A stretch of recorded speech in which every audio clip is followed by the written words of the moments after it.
അമ്മേ പരിശുദ്ധ അമ്മേ, അമ്മേ പരിശുദ്ധ അമ്മേ, ദൈവമാതാവേ, ദൈവമാതാവേ, കൃപാസനത്തിലൂടെ ഞങ്ങൾക്കും ഞങ്ങളുടെ ദേശത്തിനും അമ്മ മാധ്യസ്ഥം തേടിത്തന്ന എല്ലാ അനുഗ്രഹങ്ങൾക്കും കൃപകൾക്കും ഞങ്ങളിപ്പോൾ ഹൃദയം നിറഞ്ഞ നന്ദി പറയുന്നു. സ്തുതിച്ചു പ്രാർത്ഥിക്കാം. Hallelujah, hallelujah. നാളിതുവരെ ഞങ്ങൾക്ക് ലഭിച്ച എല്ലാ കൃപകൾക്കും അനുഗ്രഹങ്ങൾക്കും നന്ദി പറയുന്നു. ഹല്ലേലൂയ. യേശുവേ ആരാധന. ആരാധന പാടാം മാലാഖമാരൊപ്പം ജീവന്റെ തിരുഭോജ്യമേ. പരിശുദ്ധ പരമ ദിവ്യ കാരുണ്യത്തിന് നേരവും ആരാധനയും സ്തുതിയും പുകഴ്ചയും ഉണ്ടായിരിക്കട്ടെ. പരിശുദ്ധ പരമ ദിവ്യ കാരുണ്യത്തിന് നേരവും ആരാധനയും സ്തുതിയും പുകഴ്ചയും ഉണ്ടായിരിക്കട്ടെ. പരിശുദ്ധ പരമ ദിവ്യ കാരുണ്യത്തിന് നേരവും ആരാധനയും സ്തുതിയും പുകഴ്ചയും ഉണ്ടായിരിക്കട്ടെ. അമ്മേ പരിശുദ്ധ അമ്മേ, അമ്മേ പരിശുദ്ധ അമ്മേ, ദൈവമാതാവേ, 2004 ഡിസംബർ 7-ാം തീയതി ഉച്ചകഴിഞ്ഞ് 2:30 കൃപാസനത്തിൽ സംഭവിച്ച അമ്മയുടെ പ്രത്യക്ഷപ്പെടലിനെ കുറിച്ച് തിരുസഭയ്ക്ക് സമർപ്പിച്ചിരിക്കുന്ന പഠനരേഖകളുടെ മേൽ വസ്തുനിഷ്ഠവും ദൈവശാസ്ത്ര വിധിപ്രകാരമുള്ളതുമായ അന്വേഷണ പഠനങ്ങൾ നടത്തി ആ പ്രത്യക്ഷപ്പെടലിലൂടെ പ്രകടമായ ദൈവമാതാവിന്റെ പ്രത്യേക കരുതലും സംരക്ഷണവും വെളിപ്പെടുത്തുന്ന പീഡിതരുടെ ആശ്വാസവും പ്രവാചകന്മാരുടെ രാജ്ഞിയും വാഗ്ദാനത്തിന്റെ പേടകവും പ്രപഞ്ചപ്രകൃതിയുടെ മാതാവുമായ പരിശുദ്ധ അമ്മയുടെ ഭക്തി തിരുസഭയിൽ കൂടുതൽ പ്രചരിച്ച് ജീവിതത്തിന്റെ ദുരിത ദുരന്ത അവസ്ഥകളിൽ അകപ്പെട്ടു കഴിയുന്ന അനേകായിരം മക്കൾക്ക് ദൈവത്തിന്റെ സാന്നിധ്യവും സന്ധിപ്പും കൂടുതൽ അനുഭവിക്കുക വഴി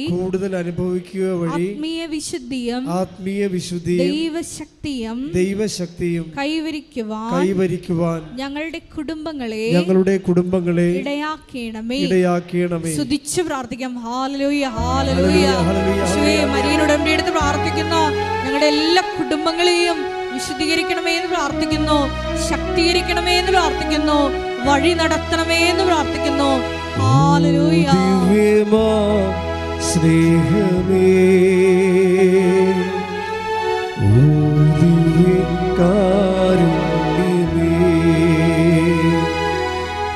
ഓ ദിവ്യമാ സ്നേഹമേ,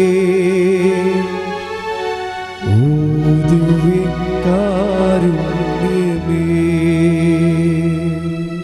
പരിശുദ്ധ പരമ ദിവ്യ കാരുണ്യത്തിന് നേരവും ആരാധനയും സ്തുതിയും പുകഴ്ചയും ഉണ്ടായിരിക്കട്ടെ.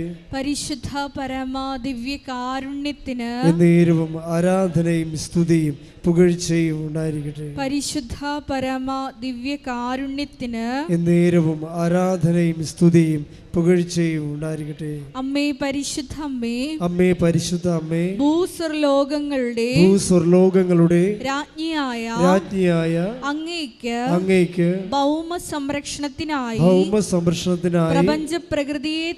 പ്രപഞ്ചപ്രകൃതിയെ തന്നെ തിരുസഭ പ്രതിഷ്ഠിക്കുവാൻ ഈ പ്രത്യക്ഷീകരണം വഴി ഇടയാക്കണമേ. പരിശുദ്ധ അമ്മേ, ജപമാല മാതാവേ, സകല കൃപാസനം പ്രാർത്ഥനകളോടും ചേർത്ത് ഞങ്ങളിപ്പോൾ പ്രാർത്ഥിക്കുന്ന ഈ സമൂഹത്തിന്റെ പ്രത്യേക നിയോഗങ്ങളും മൗനമായിട്ട് ഉടമ്പടിയിൽ സമർപ്പിച്ചിരിക്കുന്ന വിഷയങ്ങൾ ദൈവമാതാവിൻ്റെ മധ്യസ്ഥയിൽ ദിവ്യകാരുണ്യ സന്നിധിയിൽ സമർപ്പിച്ചുകൊണ്ട് നമുക്കൊരു നിമിഷം പ്രാർത്ഥിക്കാം.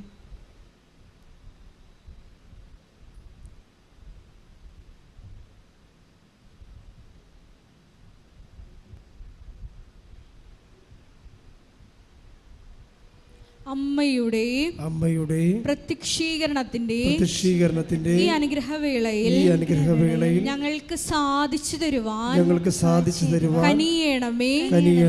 ആമേൻ. സ്തുതിച്ചു പ്രാർത്ഥിക്കാം. ഹല്ലേലൂയ. ആരാധന. ഹല്ലേലൂയ. ഹല്ലേലൂയ. മഹത്വം. ആരാധന. ഹല്ലേലൂയ. പരിശുദ്ധ പരമദിവ്യകാരുണ്യത്തിന് ആരാധനയും സ്തുതിയും പുകഴ്ചയും ഉണ്ടായിരിക്കട്ടെ. പരിശുദ്ധ പരമദിവ്യകാരുണ്യത്തിന് ആരാധനയും സ്തുതിയും പുകഴ്ചയും ഉണ്ടായിരിക്കട്ടെ. പരിശുദ്ധ പരമദിവ്യകാരുണ്യത്തിന് ആരാധനയും സ്തുതിയും പുകഴ്ചയും ഉണ്ടായിരിക്കട്ടെ. എല്ലാവരും ഇരിക്കുക.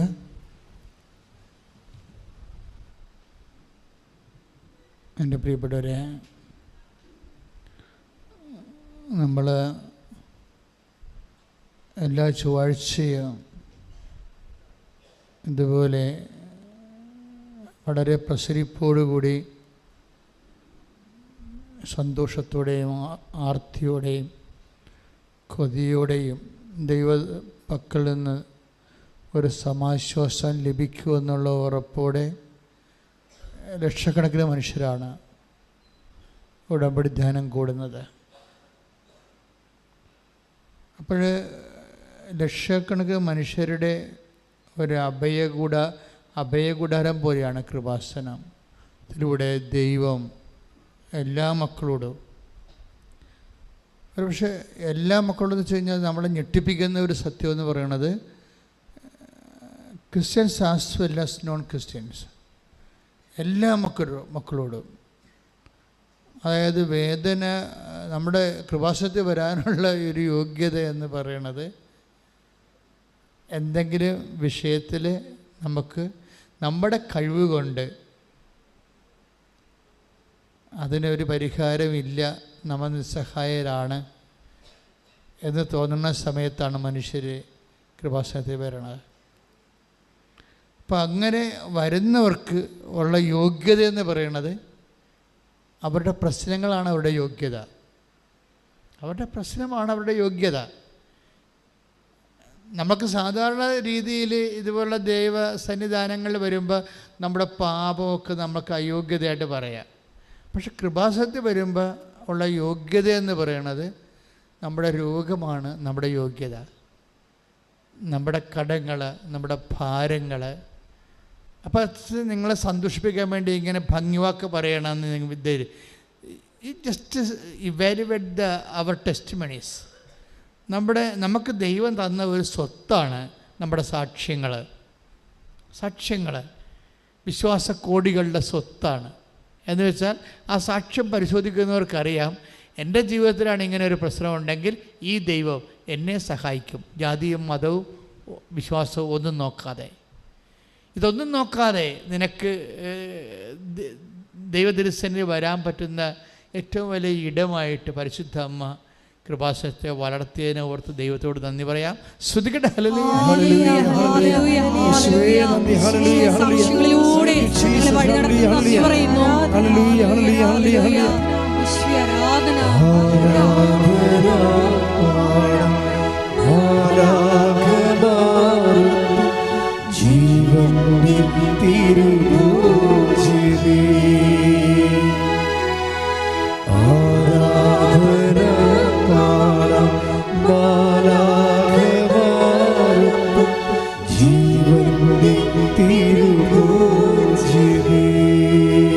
പരിശുദ്ധ പരമദിവ്യകാരുണ്യത്തിന് ആരാധനയും സ്തുതിയും പുകഴ്ചയും ഉണ്ടായിരിക്കട്ടെ. നിങ്ങൾ വിഷമിക്കാൻ എടുക്കുന്നതിനേക്കാൾ കൂടുതൽ സമയം നിങ്ങൾ വിശ്വസിക്കാൻ എടുക്കണം. അതൊരു ആധ്യാത്മിക ജീവിതത്തിൻ്റെ ഒരു സ്വഭാവമാണ്. മനുഷ്യൻ കൂടുതൽ സമയം വിഷമിക്കാനാണ് എടുക്കുന്നത്. ഈ വിഷമിക്കാൻ എടുക്കുന്ന വിഷയത്തേക്കാൾ ഇരട്ടിയോ 3 ഇരട്ടിയോ സമയം നിങ്ങൾ വിശ്വസിക്കാൻ എടുക്കണം. എൻ്റെ സഹോദരനൊന്ന് പ്രാർത്ഥിച്ച്, കർത്താവേ കർത്താവേ, ഞാൻ വിഷമിക്കാൻ വേണ്ടി ഞാൻ വിഷമിക്കാൻ വേണ്ടി ഓരോ വിഷയത്തെ ഓർത്തുകൊണ്ട് ഓരോ വിഷയത്തെ ഓർത്തുകൊണ്ട് വിഷമിക്കാൻ വേണ്ടി എടുക്കുന്നതിനേക്കാൾ കൂടുതൽ സമയം അങ്ങയിൽ വിശ്വസിക്കാൻ വേണ്ടി പ്രത്യാശിക്കാൻ വേണ്ടി എന്നെ പഠിപ്പിക്കണമേ, പരിശീലിപ്പിക്കണമേ. ശ്രദ്ധിക്കട്ടെ. ഹല്ലേലൂയ, ഹല്ലേലൂയ, ഹല്ലേലൂയ, ഹല്ലേലൂയ, ഹല്ലേലൂയ. യേശുവേ നന്ദി. ഹല്ലേലൂയ, ഹല്ലേലൂയ, ഹല്ലേലൂയ. ആരാധന നിനക്ക്, ആരാധന എന്നെ സ്നേഹിതനാകും സ്നേഹമേ. ആരാധന നിനക്ക്, ആരാധന ഓ ദിവ്യമാ സ്നേഹമേ. ഓ ദിവ്യകാരുണ്യമേ. പരിശുദ്ധ പരമ ദിവ്യകാരുണ്യത്തിന് എന്നേരവും ആരാധനയും സ്തുതിയും പുകഴ്ചയും ഉണ്ടായിരിക്കട്ടെ. ഇത് ഈ ധ്യാനം രാവിലെ ആണ് സാധാരണ റെക്കോർഡ് ചെയ്യണത്. ഇപ്പം രാവിലെ കുർബാന കഴിഞ്ഞപ്പോൾ എനിക്ക് ധ്യാനിപ്പിക്കാനുള്ള കാര്യങ്ങളൊന്നും ഈശോ പറഞ്ഞ് തന്നില്ല. സാധാരണഗതിയിൽ ധ്യാനത്തിന് 24 മണിക്കൂർ 48 മണിക്കൂറിനുള്ളിൽ കർത്താവ് എനിക്ക് ക്ലൂ തരും, ഈ വിഷയത്തിലൂടെയാണ് നമ്മളിന്ന് സഞ്ചരിക്കാൻ പോകുന്നത് എന്നൊക്കെ പറഞ്ഞു തരും, ഒരു അടയാളമൊക്കെ തരും. അപ്പോൾ ഞാൻ ഇങ്ങനെ ബ്രേക്ക്ഫാസ്റ്റ് കഴിഞ്ഞിട്ട് ഞാനിങ്ങനെ തണുത്തങ്ങനെ ഇരിക്കുകയാണ്. കർത്താവ് നമുക്ക് ആൾക്കാരെ കയറിയതിന് ശേഷം പിന്നെ പെടാൻ പറ്റും. എനിക്ക് വേണമെങ്കിൽ ഒരു 100,000 ധ്യാനം നടത്താൻ പറ്റും. കാര്യം ഞാൻ 36-37 കൊല്ലം ധ്യാനിപ്പിച്ച് പരിചയമുള്ള ആളാണ്. പക്ഷെ അതല്ല, അത് കാണാതെ പഠിച്ചോ അല്ലെങ്കിൽ ഏതെങ്കിലും ബൈബിൾ വാക്കിയോ അല്ലെങ്കിൽ കഥ നോക്കിയോ പറയണമല്ല. ഇത് ഡയറക്റ്റ് ജീസസ് സംസാരിക്കണം. തന്നെയല്ല, നേരത്തെ സംസാരിക്കാൻ പാടില്ല. അപ്പോൾ അത് കോപ്പി ഇടിയാവും. നേരത്തെ സംസാരിച്ച സമയങ്ങളില്ലേ എന്തുമാത്രം കാര്യങ്ങൾ ഈശോ ഉടമ്പടിയെക്കുറിച്ച് സംസാരിച്ചു. ധ്യാനത്തിൻ്റെ ഒരു റെവലേഷൻ എലമെൻറ്റ് വരണവരെ ഞാൻ അസ്വസ്ഥനായിരിക്കും. ഒരു റെവലേഷൻ കണ്ടൻറ്റ് എന്നുവെച്ചാൽ വെളിപാട് കണ്ടൻറ്റ് വരുന്നവരെ നമുക്ക് ദൈവത്തിൻ്റെ കയ്യൊപ്പുണ്ടെന്ന് പറയാൻ പറ്റത്തില്ല. അല്ലെങ്കിൽ പണ്ടത്തെ ധ്യാനത്തിൻ്റെ നേരെ അതുപോലെ പഠിച്ച് വീണ്ടും പറഞ്ഞ പോലെ ഇരിക്കും. അങ്ങനെയല്ല, വെളിപാടിൻ്റെ കണ്ടൻറ്റ് വരുമ്പോൾ നമുക്കറിയാം ഈ ഒരു ശക്തി, വെളിപാടിൻ്റെ കണ്ടൻറ്റ് ശക്തി അതങ്ങനെ ധ്യാനത്തിൻ്റെ അവസാനം വരെ ഉണ്ടാകും. അപ്പോൾ അറിവല്ല കൊടുക്കുന്നത് ആൾക്കാർക്ക്, അഭിഷേകമാണ് കൊടുക്കുന്നത്. വ്യത്യാസമുണ്ട് ഭയങ്കര. അറിവിൻ്റെ അകത്ത് വരണ ഇൻഫർമേഷനാണ് വരണത്. ഇൻഫർമേഷനെ കൊണ്ട് നമുക്ക് പ്രത്യേകിച്ച് കാര്യമില്ല. കാര്യം ഇൻഫർമേഷൻ ഇപ്പോൾ കെമിസ്ട്രി ഇൻഫർമേഷനാണ്, മാത്തമാറ്റിക്സ് ഇൻഫർമേഷനാണ്, എല്ലാ നോളജും ഇൻഫർമേഷനാണ്. വേർഡ് ഓഫ് ഗോഡ് അങ്ങനെയല്ല. വേർഡ് ഓഫ് ഗോഡ് അനോയിൻറ്റിങ്ങാണ് വരേണ്ടത്. ശക്തി വരണം, അതിൻ്റെ സൗഖ്യം വരണം, ബോധ്യം വരണം, നിലനിൽപ്പ് വരണം. ബോധ്യം കിട്ടിയാൽ നമുക്ക് നിലനിൽക്കും.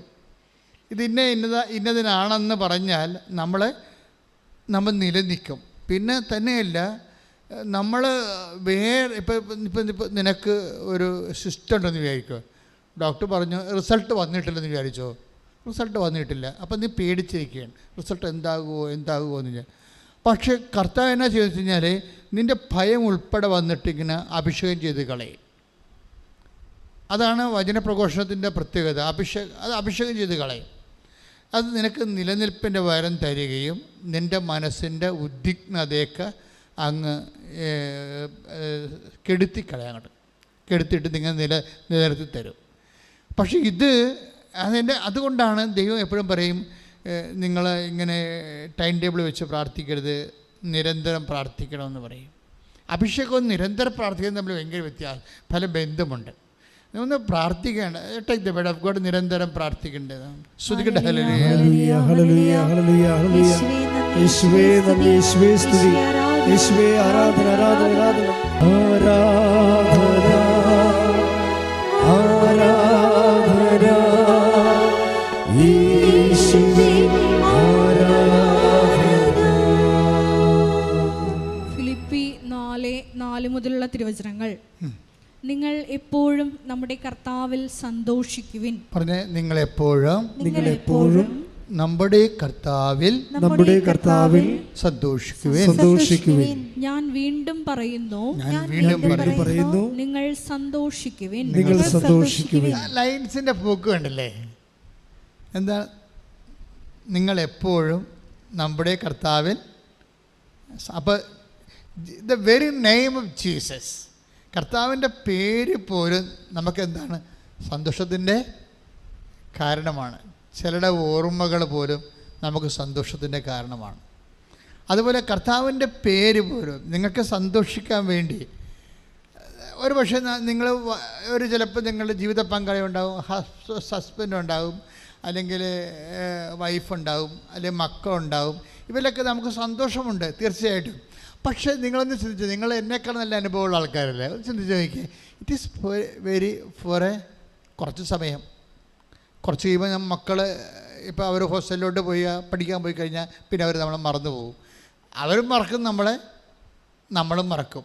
മനഃപൂർവ്വമല്ല, നമ്മൾ വേറെ ഒരു കാര്യത്തിൽ ഇൻവോൾവ് ആയി കഴിയുമ്പോൾ, വേറെ ഒരു വിഷയത്തിൽ ഇൻവോൾവ് ആയി കഴിയുമ്പോൾ നമ്മൾ മറക്കും. ഇതുപോലെ അപ്പോൾ അങ്ങനെ മറക്കുന്നതനുസരിച്ചിട്ട് ഇപ്പോൾ നമുക്കറിയാം, ആ സമയത്ത് ഇപ്പോൾ കറണ്ടൊക്കെ ഉണ്ടെങ്കിലും ചില സമയത്ത് സ്വിച്ച് ഓഫാണെങ്കിൽ ആ ഇലക്ട്രോണിക്സിൻ്റെ പ്രവാഹമില്ലാത്തത് കൊണ്ട് നമുക്ക് ഇലക്ട്രിസിറ്റി ഫീൽ ചെയ്യത്തില്ല. ഇതുപോലെ സിസ്റ്റമെല്ലാം കറക്റ്റാണെങ്കിലും ചിലപ്പോൾ നമുക്ക് അപ്പനുണ്ട്, ഭർത്താവുണ്ട്, മക്കളുണ്ട്, ഭാര്യയുണ്ട്, പക്ഷേ we are not feeling it sometimes. അവരെ നമുക്ക് ഫീൽ ചെയ്യത്തില്ല. അതുകൊണ്ട് എപ്പോഴും. പക്ഷെ ദൈവം അങ്ങനെയല്ല. ദൈവത്തിൻ്റെ സ്വിച്ച് ഓഫും സ്വിച്ച് ഓണും ഇല്ല, ബാക്കി എല്ലാ വിഷയങ്ങൾക്കും ഉണ്ട്.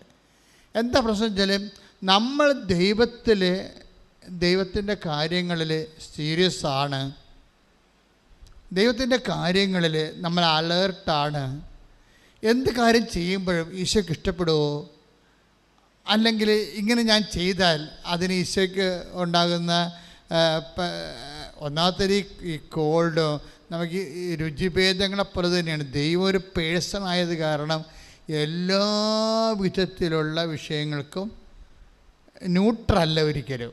എനിക്കങ്ങനെയാണ് കർത്താവിനെ മനസ്സിലായിരിക്കും. 4 വയസ്സ് മുതൽ ദൈവത്തിനെ അറിയാം. അപ്പോൾ ദൈവത്തിൻ്റെ സ്വഭാവം ന്യൂട്രല്ല, ഒരിക്കലും നെഗറ്റീവ് ആയിരിക്കത്തില്ല, എപ്പോഴും ഇങ്ങനെ പോസിറ്റീവ് ആയിരിക്കും. പക്ഷേ എല്ലാ വിഷയങ്ങളെക്കുറിച്ചും വളരെ ആൻസറബിളായിരിക്കും എല്ലാ വിഷയവും. അതുകൊണ്ടാണ് നീ നിൽക്കുന്ന ഞാൻ അറിയുന്നു, നീ കിടക്കുന്ന ഞാൻ അറിയുന്നു, നീ ഉറങ്ങുന്ന ഞാൻ അറിയുന്നു, എല്ലാ കാര്യങ്ങളും. അപ്പോൾ അവിടെ സ്വിച്ച് ഓഫ് ചെയ്യാൻ പറ്റത്തില്ല. ഇസ്രായേലിൻ്റെ ദൈവം മയങ്ങുകയില്ല. സങ്കീർത്തനം എടുത്ത് 21:4 ശ്രുതിക്കട്ടെ. ഹല്ലേലൂയ ഹല്ലേലൂയ ഹല്ലേലൂയ യേശുവേ നന്ദി. ഹല്ലേലൂയ ഹല്ലേലൂയ ഹല്ലേലൂയ ഹല്ലേലൂയ ഹല്ലേലൂയ കൂടെ ഇരിപ്പാൻ. ആരാധന ആരാധന യേശുവേ ആരാധന.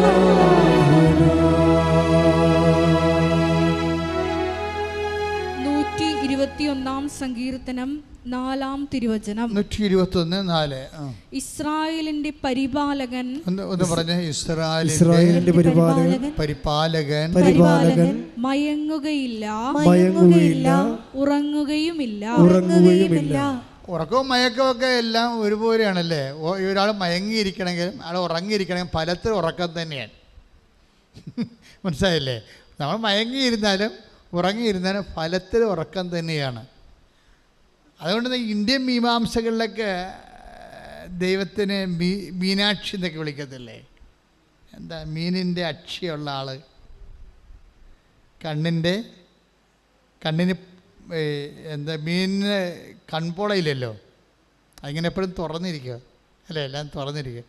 അതുകൊണ്ടാണ് മീനിൻ്റെ കണ്ണ് എന്നുവെച്ചാൽ കൺപോളയില്ലാത്ത ആൾ, എപ്പോഴും എല്ലാം കണ്ടുകൊണ്ടിരിക്കുന്ന ആൾ, ഉറങ്ങാത്ത ആൾ, മയങ്ങാത്ത ആൾ. എന്താ അങ്ങനെ പറയാന്ന് വെച്ച് കഴിഞ്ഞാൽ അതിന് ഇസ്രായേൽ പറഞ്ഞിരിക്കുന്നത് ഇസ്രായേലിൻ്റെ പരിപാലകൻ എന്നാണ് പറയണത്. അപ്പോൾ ഇസ്രായേൽ എന്ന് പറഞ്ഞാൽ ആരാണ്? വിശ്വസിക്കുന്ന ആരും ഇസ്രായേലിനാണ്.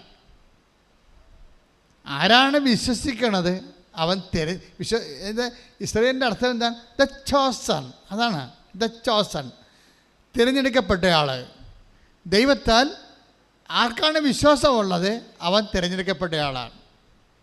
അവനോ ഇസ്രായേലായി. ആർക്കാണ് വിശ്വാസം ദൈവത്തിലുള്ളത്? ഹിസ് ചോസൺ, തിരഞ്ഞെടുക്കപ്പെട്ട ആളായി, ഇസ്രായേലായി. അവൻ്റെ ദൈവത്തിൻ്റെ സ്വഭാവം എന്താണ്? ഉറക്കമില്ല. എന്തിനാണ് ഉറക്കമില്ലാതിരിക്കണത്? പരിപാലകനാണ്.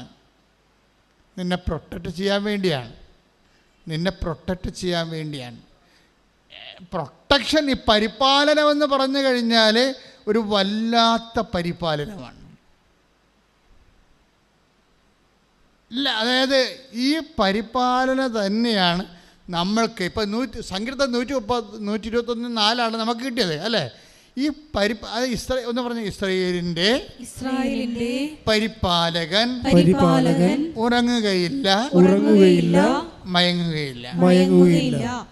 അപ്പോൾ മയങ്ങാത്ത ദൈവം എന്ന് പറഞ്ഞാൽ നിന്നെ പരിപാലിക്കുന്ന ദൈവം എന്ന് എൻ്റെ അർത്ഥം. പരിപാലിക്കുക. എന്തിനാണ് ഉറങ്ങാതിരിക്കണത്? എന്തിനാണ് മയങ്ങാതിരിക്കണത്? നമ്മളെ പരിപാലിക്കുക. ഇത് മനുഷ്യന്മാർ അവരുടെ ജീവിതത്തിൽ അനുഭവിച്ച അനുഭവത്തിൽ നിന്നാണ് ഈ സങ്കീർത്തനമൊക്കെ എഴുതി വെക്കണതേ. ദൈവത്തോട് ഏറ്റവും അടുത്ത് ജീവിക്കുന്ന ആൾക്കാരുടെ ഉള്ളിൽ സങ്കീർത്തനം അറിയാതെ തന്നെ വന്നോളൂ. എല്ലാവർക്കും ഇപ്പം ചിലർ ദൈവത്തിന് ആനന്ദം കൊണ്ട് കരയും. അതും ഒരു സങ്കീർത്തനമാണ്. പാടണമെന്ന് നിർബന്ധമില്ല. ദൈവത്തെക്കുറിച്ച് ഓർക്കുമ്പോൾ തന്നെ നിശ്വാസങ്ങൾ വരും. കാര്യം ദൈവം ഓരോ കാര്യത്തിലും ഇപ്പം തന്നെ ഇന്ന് നടന്നൊരു സ്ഫോടനം ഇല്ലേ? സ്ഫോടനം. അപ്പം ഈ സ്ഫോടനം ശരിക്കും പറഞ്ഞാൽ വെള്ളിയാഴ്ചയാണ് നടക്കണമെന്നുണ്ടെങ്കിൽ, ഇന്ന് കളമശ്ശേരി നടന്ന സ്ഫോടനം വെള്ളിയാഴ്ച നടക്കണമെന്നുണ്ടെങ്കിൽ നമ്മളുടെ ഈ ലക്ഷങ്ങൾ പങ്കെടുത്തുന്ന റാലി നടക്കുക ഇല്ല. അല്ലാതെ തന്നെ ഇന്ന് പോലീസോടെ വന്നു സെക്യൂരിറ്റി ചെക്ക് ചെയ്യണമെന്ന് പറഞ്ഞു. പോലീസ് നമ്മളോട് വളരെയേറെ സഹകരിച്ചു ആണല്ലോ ഇതെല്ലാം നടക്കും.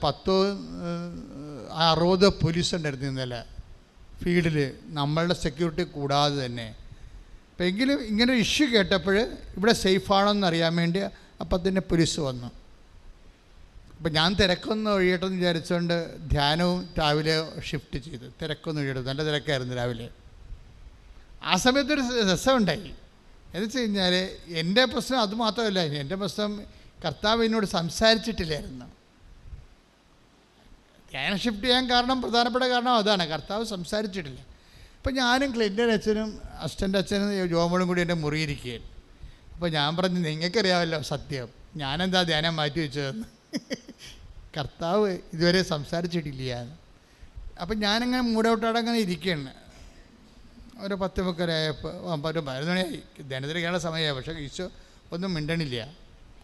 പെട്ടെന്ന് മനസ്സിൽ ഈശോ 17 എന്നും പറഞ്ഞൊരു നമ്പർ കാണിച്ചു. 17. അപ്പോൾ എനിക്ക് മനസ്സിലായി കർത്താവ് റെസ്പോണ്ടിങ് ആയിട്ടുണ്ടെന്ന് തോന്നി.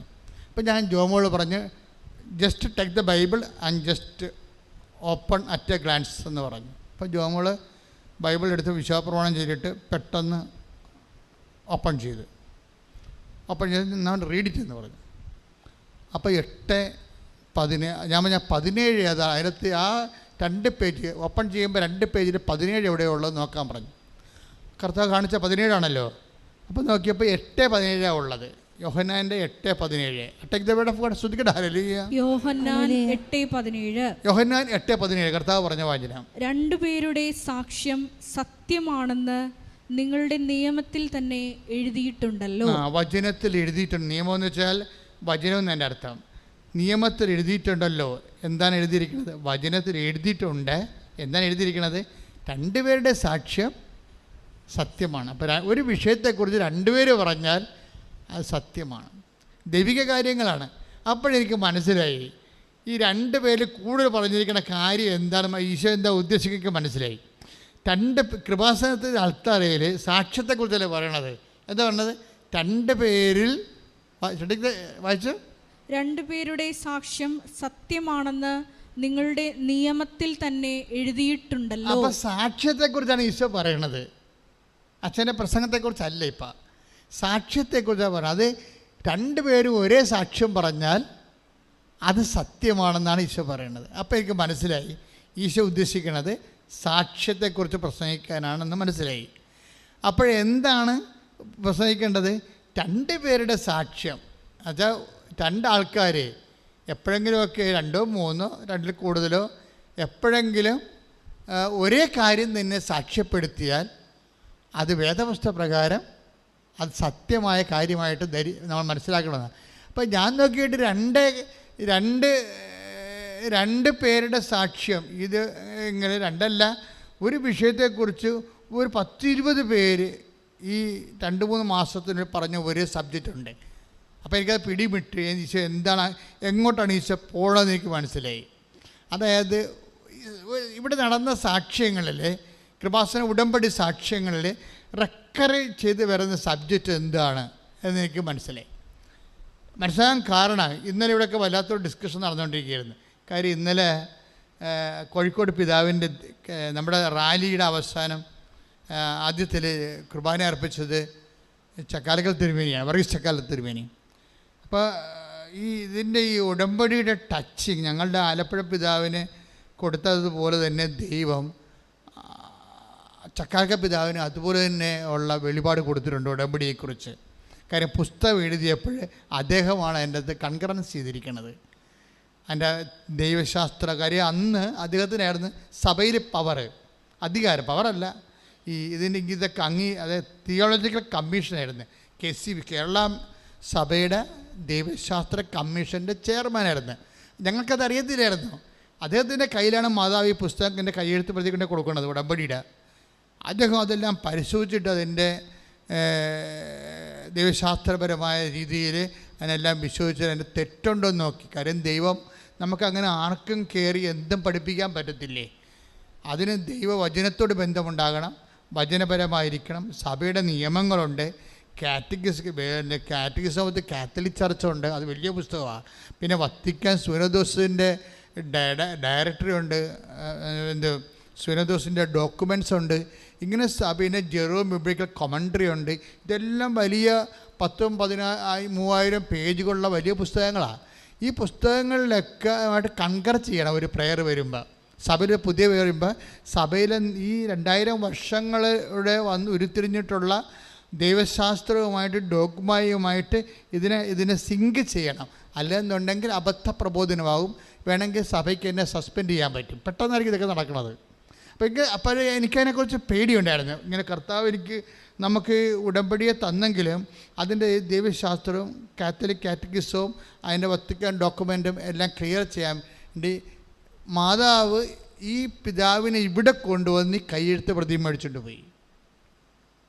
ഒരു പ്രത്യേക സാഹചര്യത്തിൽ അത് നമ്മൾ ഇതിൻ്റെ പിന്നിലെല്ലാം ഒരു അത്ഭുതത്തിൻ്റെ ദൈവം നേരിട്ട് ചെയ്യണ കുറേ കാര്യങ്ങളുണ്ട്. നമുക്കറിയാൻ പാടില്ലാത്ത കാര്യങ്ങൾ. എനിക്കറിയത്തില്ലായിരുന്നു വർഗീസ് പിതാവ്, ചക്കാലക്കൽ പിതാവാണ് തിയോളജിക്കൽ കമ്മീഷൻ്റെ ചെയർമാനെന്ന്.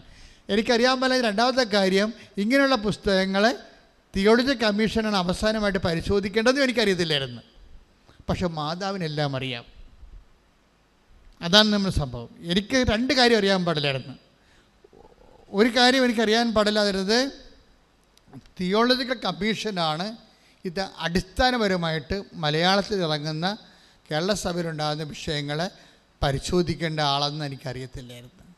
രണ്ടാമത്തെ എനിക്കറിയാൻ പറഞ്ഞത് ചക്കാലക്കൽ പിതാവാണ് ഇത് പരിശോധിക്കേണ്ട ആളെന്നും എനിക്കറിയത്തില്ല. സത്യമായിട്ട് അറിയത്തില്ല. ആൾക്കറിയെന്ന് ഞാൻ പറഞ്ഞ കാര്യമല്ലേ. പക്ഷേ ഇത് രണ്ടും മാതാവിനറിയാം. നിങ്ങൾ ചിന്തിക്കേണ്ട ഒരു കാര്യം ഇതുണ്ട്. നിങ്ങളുടെ ജീവിതം ഇതുപോലെ തന്നെ സംഭവം. നിങ്ങളുടെ വീട്, നിങ്ങളുടെ വിവാഹം, നിങ്ങളുടെ മക്കൾ, നിങ്ങളുടെ ജോലി, നിങ്ങളുടെ കടങ്ങൾ, ഇതെങ്ങനെ പരിഹരിക്കണമെന്ന് നിങ്ങൾക്കറിയത്തില്ല. ക്ലിയർ അല്ലേ? പക്ഷേ നിന്റെ ദൈവത്തിന് അറിയാം. കൈയടിച്ച് കർത്താൻ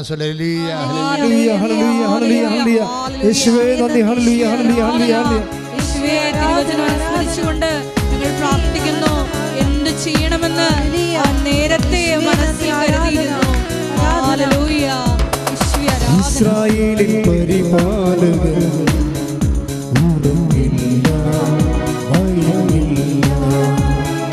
ഇസ്രായേലിൻ പരിപാലകൻ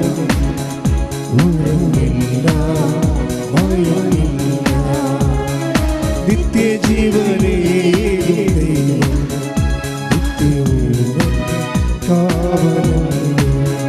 കാലിടറാതെ അവനെ നയിക്കും.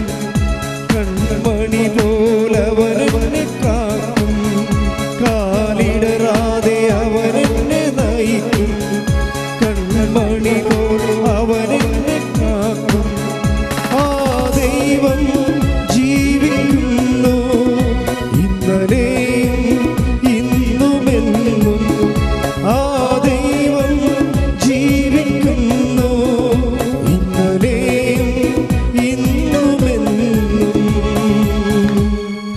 പരമദിവ്യകാരുണ്യത്തിന് എന്നേരവും ആരാധനയും സ്തുതിയും പുകഴ്ചയും ഉണ്ടായിരിക്കട്ടെ. ഇപ്പോഴും മക്കൾക്കൊരു കാര്യം മനസ്സിലായില്ലേ?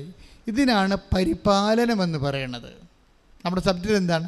ഇസ്രായേലിൻ്റെ പരിപാലകൻ മയങ്ങുകയില്ല, ഉറങ്ങുകയില്ല. ഇവിടുത്തെ പരിപാലനം എന്താണ്? എനിക്ക് ഇതിനെക്കുറിച്ച് അറിയത്തില്ല. എന്തറിയാൻ പാടില്ല? ചക്കാലക്കൽ പിതാവാണ് KCBC ചെയർമാൻ എന്നറിയാൻ പാടില്ല. ഞാനിങ്ങനെ സഭയുടെ ഔദ്യോഗികമായ വലിയ കാര്യങ്ങളൊന്നും തിരക്കാറില്ല. ഞാൻ നിങ്ങളുടെ പ്രശ്നവുമായിട്ടാണ് എല്ലാ ജീവിതത്തിൽ എൻ്റെ പ്രാർത്ഥനയും പിന്നെ നമ്മുടെ ശുശ്രൂഷയോടാണ് കൂടുതൽ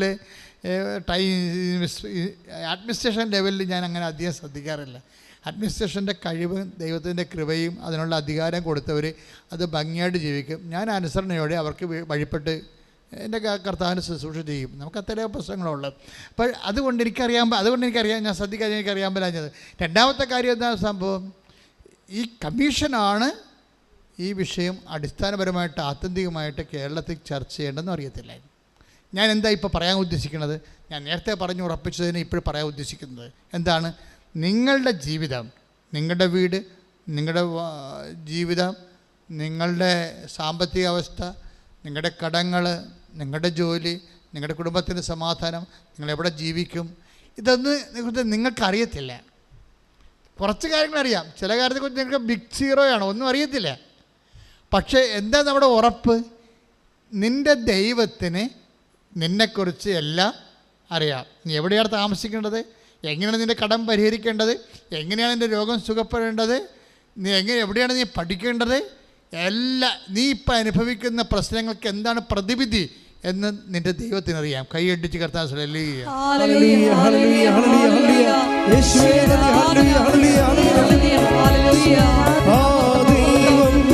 ജീവിക്കുന്നു ഇന്നലെയും ഇന്നുമെന്നും.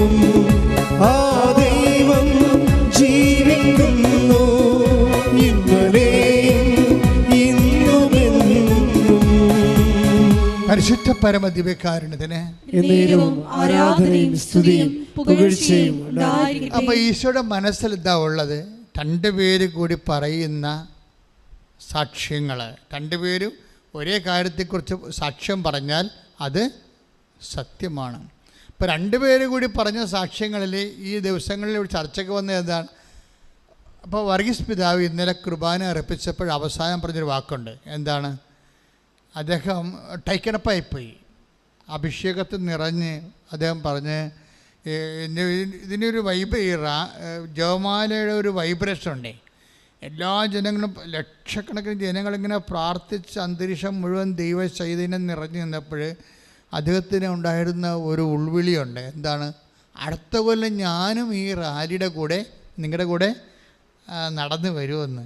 അതൊരു അഭിഷേകമാണ്. അതുകൊണ്ടല്ലേ പിന്നീട് ഒരു കാര്യം എന്താ അദ്ദേഹം അത് പറയാൻ കാരണം എന്ന് വെച്ചാൽ അദ്ദേഹം പറഞ്ഞ അവസാനം പറഞ്ഞിട്ടില്ലേ, ഞാൻ അൾത്താരെ കയറിയപ്പോൾ ഞാൻ കൃപാസനം മാതാവ് എന്നോട് സംസാരിച്ചു. അതാണ്. അപ്പോൾ അത് കേട്ടപ്പോൾ എനിക്ക് രോമാഞ്ചായിപ്പോയി. ഇക്കാര്യം എനിക്കിത് അറിയാവില്ല, അമ്മയ്ക്ക് ഈ പരിപാടി ഉള്ളതാണെന്നറിയാം. എത്രയോ മനുഷ്യരോട് അമ്മ സംസാരിക്കുന്നത്. അതായത് ഞാൻ അൾത്താരെ കയറിയപ്പോൾ, ആദ്യമായി അൾത്താരെ കയറിയപ്പോൾ കൃപാസന അമ്മ എന്നോട് സംസാരിച്ചു. എന്താ സംസാരിച്ചത്? ഞാൻ നിന്നെ കാത്തിരിക്കുകയായിരുന്നു, ഞാൻ നിന്നെ കാത്തിരിക്കുകയായിരുന്നു. അപ്പോൾ എത്രയോ കാലമായിട്ട് ഇയാൾ ഇവിടെ വരാൻ വേണ്ടി അമ്മ കാത്തിരുന്നു എന്നുള്ളതാണ്. അതിനെ കാത്തിരിക്കാൻ കാരണമുണ്ടായത് ഞാൻ എൻ്റെ പിതാവിനാണ് ഇങ്ങനെയുള്ള കാര്യങ്ങൾക്കെല്ലാം വിളിക്കുന്നത്, രൂപതാധ്യക്ഷനെ വിളിക്കത്തു. പിതാവ് പറഞ്ഞ് ആ ദിവസങ്ങൾ ഞാൻ കോഹിമയിലാണെന്ന് പറഞ്ഞായിരുന്നു. ഒക്ടോബർ 28 ഞാൻ കോഹിമയിലാണെന്ന് പറഞ്ഞു. അപ്പോൾ ഞാൻ പിതാവ് അങ്ങനെയാണെങ്കിൽ ഞാൻ ചക്കാലക്കൽ പിതാവിനെ വിളിച്ചോട്ടെ എന്ന് ചോദിച്ചു. അപ്പോൾ അതിനോട്ടെ. അപ്പോൾ ഞങ്ങളുടെ പിതാവ് എല്ലാം ഇങ്ങനെ പെട്ടെന്ന് സന്തോഷത്തോടെ അംഗീകരിച്ച് പ്രോത്സാഹിപ്പിക്കുന്ന ആളാണ്. അപ്പോൾ ഞാൻ 3 പിതാക്കന്മാരെ വിളിച്ചു. അപ്പോൾ എന്താ സംഭവിച്ചു കഴിഞ്ഞാൽ, പക്ഷേ പിതാവിൻ്റെ ആ സമയത്ത് ചക്കാലപ്പിതാവ് കുർബാന എടുത്ത് കഴിഞ്ഞ് സമ്മതിച്ചതിന് ശേഷം ഞങ്ങളുടെ പിതാവിൻ്റെ പ്രോഗ്രാം കട്ടായി, കോഹിമയിലെ പ്രോഗ്രാം കട്ടായി. അപ്പോൾ പിതാവ് ഫ്രീ ആയി. അപ്പോൾ ഞാൻ പിതാവിനോട് പിതാവ് വരുന്നില്ലേ, ഞാൻ തീർച്ചയായിട്ടും ഞാൻ വന്നോളാം എന്ന് പറഞ്ഞു. അപ്പോൾ അങ്ങനെ പിതാവ് വന്നു. പക്ഷേ കുർബാന ചെല്ലാൻ മാതാവ് ട്വിസ്റ്റ് നടത്തിയാണ് അവിടെ. അതാണ് ഞാൻ നിന്നെ കാത്തിരിക്കുകയെന്ന് പറഞ്ഞില്ല, അതാണ് എൻ്റെ അർത്ഥം. ആ പ്രോഗ്രാം കട്ടാക്കി ടെസ്റ്റ് ചെയ്ത് എഡിറ്റ് ചെയ്ത് കയറ്റിയതാണ്. അതായത് ഈ പരിപാലനം എന്ന് പറഞ്ഞ ഇതാണ്. ഇസ്രായേലിൻ്റെ ദൈവം മയങ്ങുകയില്ല, ഇസ്രായേലിൻ്റെ പരിപാലകൻ. നമ്മുടെ പ്രോഗ്രാം പോലും ഒരു പരിപാലനയുടെ ഭാഗമായിട്ട് മാറുകയാണ്.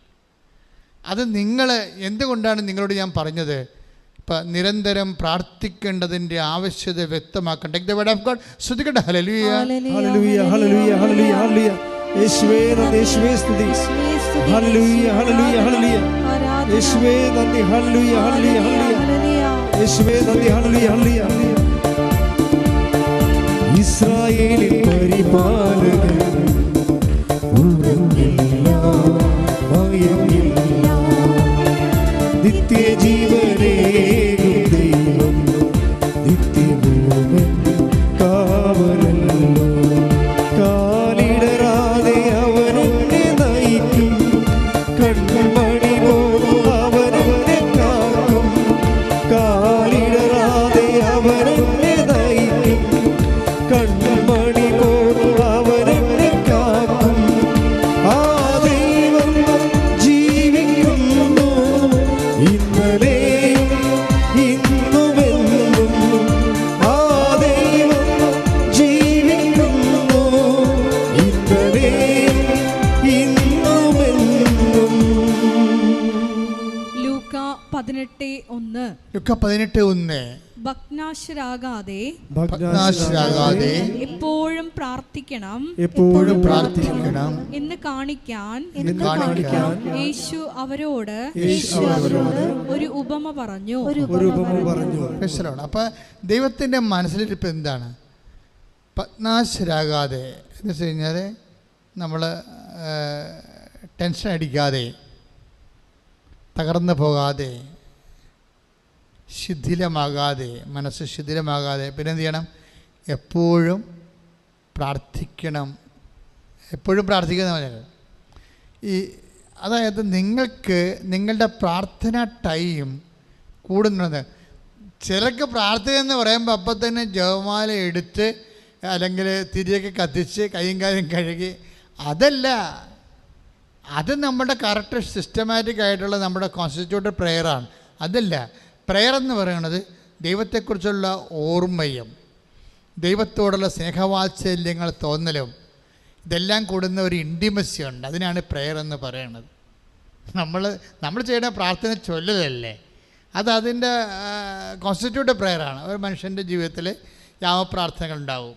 സന്ധ്യക്കുണ്ടാവും പ്രാർത്ഥിക്കും, വെളുപ്പിന് എഴുന്നേറ്റ് പ്രാർത്ഥിക്കും.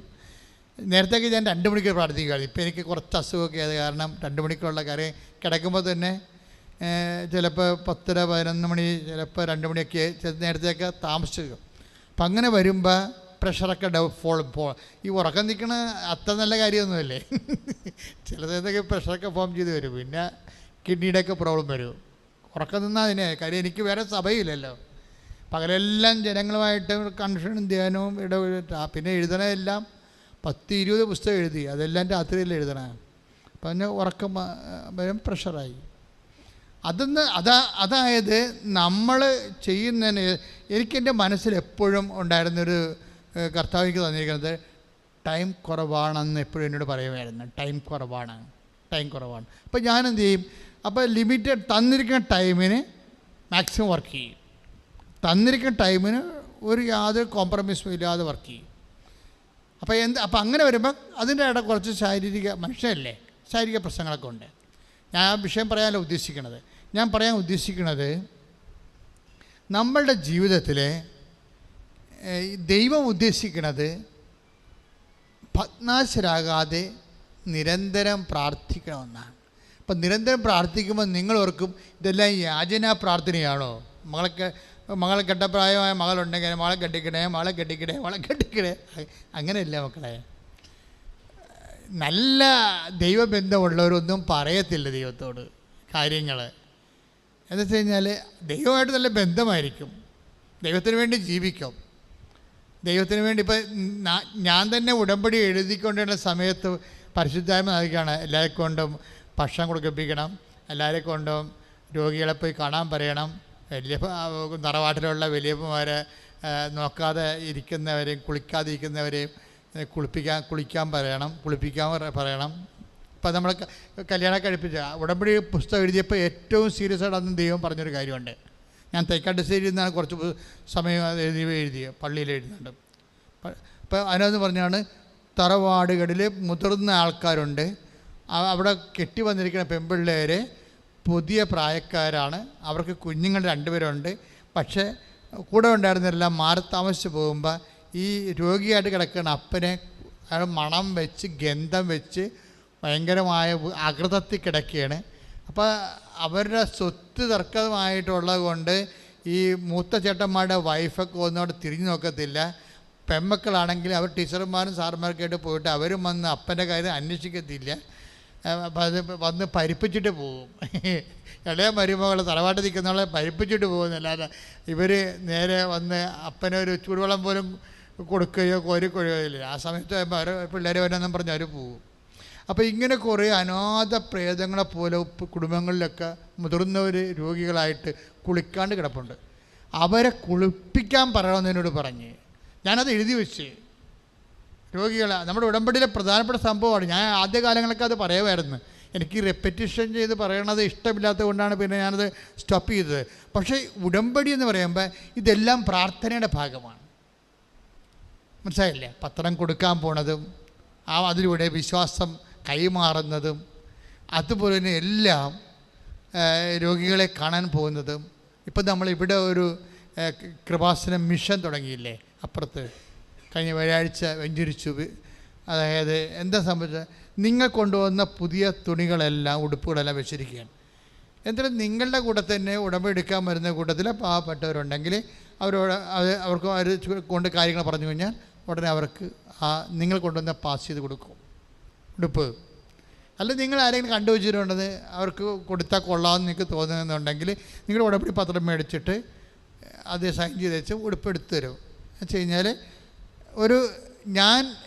ഞാൻ നഗ്നനായിരുന്നു, നിങ്ങളെന്നെ ഉടുപ്പിച്ചു. അതാണ് സംഭവം. അതിങ്ങനെ ഗ്രാൻഡ് സ്കെയിലിൽ ഇപ്പോൾ നമുക്ക് 2000-ഓളം പീസ് ഇരിപ്പുണ്ട്.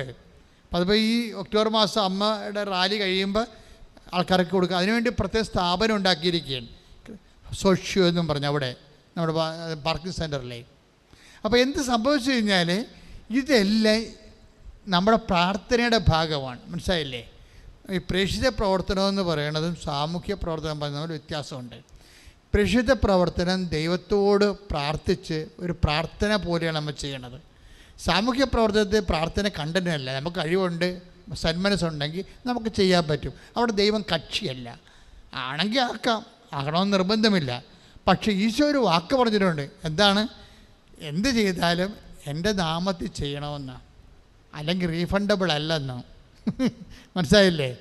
എൻ്റെ നാമത്തിൽ, take the word of God, ഒരു ഗ്ലാസ് പച്ചവെള്ളമാണ് എൻ്റെ നാമത്തിൽ നൽകുന്നതെങ്കിൽ ശ്രദ്ധിക്കട്ടെ. ഹല്ലേലൂയ ഹല്ലേലൂയ ഹല്ലേലൂയ. യേശുവേ നന്ദി, യേശുവേ സ്തുതി. ഹല്ലേലൂയ ഹല്ലേലൂയ ഹല്ലേലൂയ ഹല്ലേലൂയ. യേശുവേ ആരാധന ആരാധന ആരാധന ആരാധന.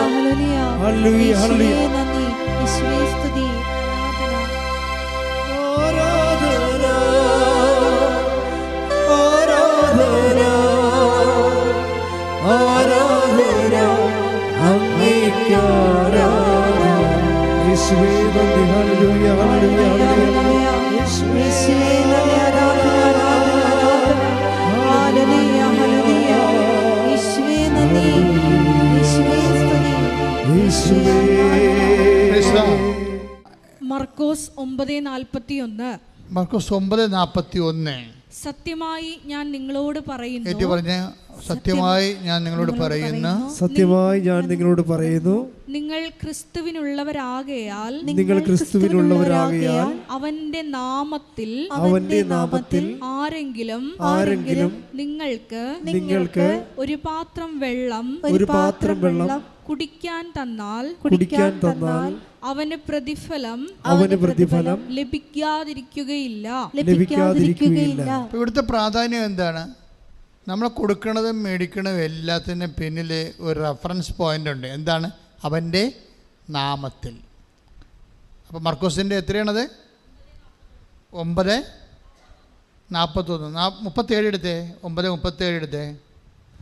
മർക്കോസ് 9:37. ഇതുപോലുള്ള ഒരു ശിശുവിനെ ഇതുപോലുള്ള ശിശുവിനെ എന്റെ നാമത്തിൽ സ്വീകരിക്കുന്നവൻ എന്നെ സ്വീകരിക്കുന്നു. ഇതാണ് പ്രശ്നം. നമ്മൾ ചെയ്യുന്ന ഇപ്പോൾ പത്രം കൊടുക്കണ പ്രേക്ഷിത പ്രവർത്തനമായാലും, രോഗികളെ പോയി കാണുന്നതായാലും, ആശുപത്രിയിൽ പോയി ഭക്ഷണം കൊടുക്കണമായാലും, വസ്ത്രം കൊടുക്കണമായാലും എല്ലാം ചെയ്യുന്നത് പ്രാർത്ഥനയാകണം. എപ്പോഴാണത്? അവൻ്റെ നാമത്തിൽ ചെയ്യുമ്പോഴാണ്. അവൻ്റെ കാര്യം വെച്ചാൽ ദൈവം എല്ലാ കൃപയും സിംഗിൾ അക്കൗണ്ടിലാക്കിയിരിക്കുകയാണ്. പല അക്കൗണ്ടൊന്നും ഇല്ല, ഒറ്റ അക്കൗണ്ടേ ഉള്ളൂ. ഏകരക്ഷകൻ എന്ന് പറയുമ്പോൾ ചില അച്ഛന്മാർ തെറ്റിദ്ധരിച്ചിട്ട് അവർക്ക് എൻ്റെ കഥയിലറിയാൻ പാടില്ല.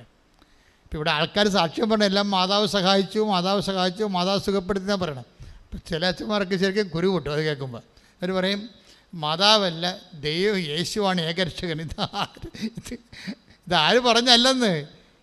കർത്താവിൻ്റെ നമുക്ക് മനുഷ്യരാശിക്ക് നിത്യരക്ഷ നൽകുന്നത് ഒരു നാമം മാത്രമേ ഉള്ളത്, ഈശോയുടെ നാമമാണ്.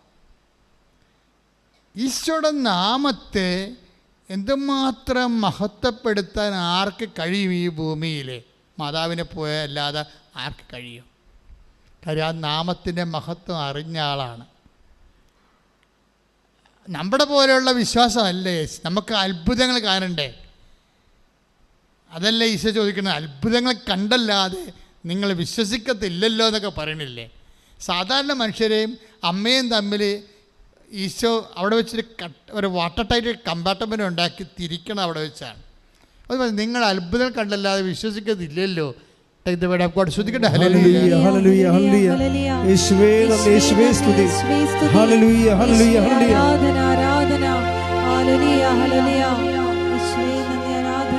ആകാശത്തിൻ കീഴിൽ വേറൊരു നാമമില്ലല്ലോ, യേശുനാമമല്ലാതെ, യേശുനാമമല്ലാതെ.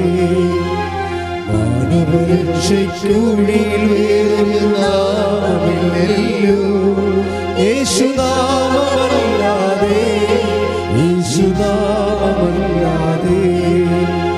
മറ്റൊരുവനിലും രക്ഷയില്ല യേശുവിനല്ലാതെ, ഏകരക്ഷകനവനല്ലോ. യേശുവിനുള്ളൊരു വിശ്വാസത്താൽ രക്ഷവരിച്ചിടാം, നിത്യരക്ഷവരിച്ചിടാം. മാനവരക്ഷയ്ക്കുള്ളിൽ വേറൊരു നാമമില്ലല്ലോ, യേശുനാമമല്ലാതെ, യേശുനാമമല്ലാതെ. യോഹന്നാൻ 6:26. യോഹന്നാൻ 6:26. യേശു പ്രതിവചിച്ചു, സത്യം സത്യമായി ഞാൻ നിങ്ങളോട് പറയുന്നു, അടയാളങ്ങൾ കണ്ടതുകൊണ്ടല്ല, അപ്പം ഭക്ഷിച്ച് തൃപ്തരായതുകൊണ്ടാണ് നിങ്ങൾ എന്നെ അന്വേഷിക്കുന്നത്. അപ്പൊ ഈശോനെ അന്വേഷിക്കണമെങ്കിൽ സാധാരണ മനുഷ്യർക്ക് എന്തെങ്കിലും ആനുകൂല്യം കിട്ടിയിരിക്കണം, അല്ലെങ്കിൽ അവരെ അന്വേഷണമൊക്കെ നിർത്തും. അതാണ് വിഷയം, സാധാരണ മനുഷ്യർ. പക്ഷെ അമ്മ അങ്ങനെയല്ല. അപ്പം വർദ്ധിപ്പിച്ചില്ലെങ്കിലും വെള്ളം വീഞ്ഞാക്കിയില്ലെങ്കിലും യേശുവിനെ അമ്മ അന്വേഷിക്കും. എങ്ങനെ അന്വേഷിക്കും? യേശു കൈമോശം വന്നെന്ന് തോന്നിക്കഴിഞ്ഞാൽ. അതാണ് യേശുവിനെ കണ്ടുമുട്ടുമ്പോൾ അമ്മ പറഞ്ഞ വാക്കില്ലേ, എൻ്റെ മകനെ, ഞാനും നിൻ്റെ പിതാവും കൂടി എന്തൊരു ഉത്കണ്ഠയോടെ നിന്നെ അന്വേഷിക്കുകയായിരുന്നു. Take the word of God. ശ്രദ്ധിക്കട്ടെ. ഹല്ലേലൂയ. 2:48. ലൂക്കാ 2:48 വായിച്ചോളൂ. അവനെ കണ്ടപ്പോൾ മാതാപിതാക്കൾ വിസ്മയിച്ചു. മാതാപിതാക്കന്മാർ വിസ്മയിച്ചു. അവന്റെ അമ്മ അവനോട് പറഞ്ഞു, മകനെ, നീ ഞങ്ങളോട് ഇങ്ങനെ ചെയ്തതെന്ത്? നിന്റെ പിതാവും ഞാനും ഉത്കണ്ഠയോടെ നിന്നെ അന്വേഷിക്കുകയായിരുന്നു. ഇതാണ് വിഷയം. ഉത്കണ്ഠയോടെ നിന്നെ അന്വേഷിക്കുകയായിരുന്നു. അത് 2:48. ഈ 2:48 കൂടെയാണ് യോഹന്നാൻ 6:26 ലൂപ്പ് ചെയ്യേണ്ടത്. എന്താ പറയണത്? അടയാളങ്ങൾ കണ്ടുകൊണ്ടല്ലാതെ നിങ്ങൾ വിശ്വസിക്കത്തില്ലല്ലോ. ഇപ്പം മനുഷ്യനെ വിശ്വസിക്കണമെങ്കിൽ അടയാളം കാണണം. അടയാളം ഉള്ളത് കൊണ്ട് ഈശോ പറഞ്ഞു, നിങ്ങൾ അപ്പം തിന്ന് സംതൃപ്തരായത് കൊണ്ടാണ് എന്നെ അന്വേഷിക്കുന്നത്. അപ്പമെന്ന് പറഞ്ഞ സംഭവം ഇല്ലെന്നുണ്ടെങ്കിൽ നിങ്ങൾ എന്നെ അന്വേഷിക്കത്തില്ല. പക്ഷേ അമ്മയ്ക്ക് യേശുവിനെ അന്വേഷിക്കാൻ അപ്പത്തിൻ്റെ ആവശ്യമില്ല.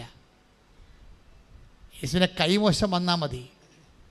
യേശുവിനെ കൺവെട്ടത്തിൽ നിന്ന് മറഞ്ഞിരിക്കണ കണ്ടാൽ അപ്പം അമ്മ പട്ടിണി നിന്നുകൊണ്ട് യേശുവിനെ അന്വേഷിക്കും. ദൈവവേദലേ, എന്നാണ് നിൻ്റെ മുമ്പിൽ നിന്ന് നിൻ്റെ ദൈവത്തെ നിനക്ക് കൈമോശം വരണത്, നിനക്ക് പ്രാർത്ഥിക്കാൻ പറ്റാതിരിക്കണത്, ബൈബിൾ വായിക്കാൻ പറ്റാതിരിക്കണത്, ദൈവത്തെക്കുറിച്ച് ഓർക്കുമ്പോൾ സന്തോഷമില്ലാത്തത്, that you have already missed Jesus. നിങ്ങൾക്ക് കർത്താവിന് നഷ്ടപ്പെട്ടു എങ്കിൽ ഈ അമ്മയെപ്പോലെ അപ്പം തിന്ന് സംതൃപ്തരായത് കൊണ്ടല്ല, അപ്പം കിട്ടുമെന്നുള്ള ആശയം പ്രത്യാശ ഉള്ളത് കൊണ്ടല്ല, യേശുവിനെ നഷ്ടപ്പെട്ടു, പ്രാർത്ഥിക്കാൻ കഴിയുന്നില്ല, കുർബാനയ്ക്ക് പോകാൻ കഴിയുന്നില്ല, കുടുംബ പ്രാർത്ഥനയ്ക്ക് ചെയ്യാൻ കഴിയുന്നില്ല എന്ന ഒറ്റ കാര്യം കൊണ്ട് ഈശോയെ നഷ്ടപ്പെട്ടവരെ തോന്നിയാൽ അമ്മയെപ്പോലെ മനസ്സിടറിക്കൊണ്ട് അന്വേഷിക്കാൻ പോവുമെങ്കിൽ അപ്പോഴും ഈശോ നമ്മൾ യഥാർത്ഥ യേശുവിൻ്റെ അമ്മയായി മാറും. പ്രാർത്ഥിക്കുക. കർത്താവായ ദൈവമേ, അടയാളങ്ങൾ കാണാതെ അന്വേഷിച്ച അമ്മയുടെ മക്കളായി ഞങ്ങളുടെ ജീവിതത്തിലെ ദൈവത്തിന്റെ സാന്നിധ്യം നഷ്ടപ്പെട്ടെന്ന് തിരിച്ചറിഞ്ഞാൽ അങ്കലാപ്പോടെ അമ്മയെപ്പോലെ ഉത്കണ്ഠയോടെ തിരിച്ചു നടക്കാൻ ഞങ്ങൾക്ക് അഭിഷേകം നൽകണമേ. തിരിച്ചു നടക്കാൻ അഭിഷേകം നൽകണം. ശ്രുതികട്ടെ ഹല്ലേലൂയ, ഹല്ലേലൂയ, ഹല്ലേലൂയ, ഹല്ലേലൂയ, യേശുവേ നന്ദി, ഹല്ലേലൂയ, ഹല്ലേലൂയ, യേശുവേ ഈശോയെ നഷ്ടപ്പെട്ട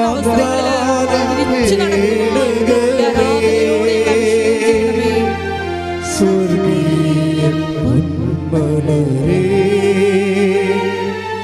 കൃപാസനത്തിൻ്റെ അമ്മേ, പ്രസാദവരമാതാവേ,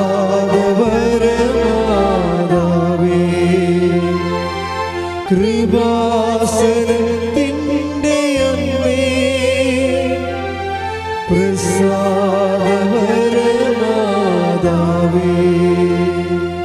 നേടിയെടുക്കാൻ ഒരു കാര്യമില്ലാത്ത, ഒരു വിഷയമില്ലാത്ത അവസ്ഥയിൽ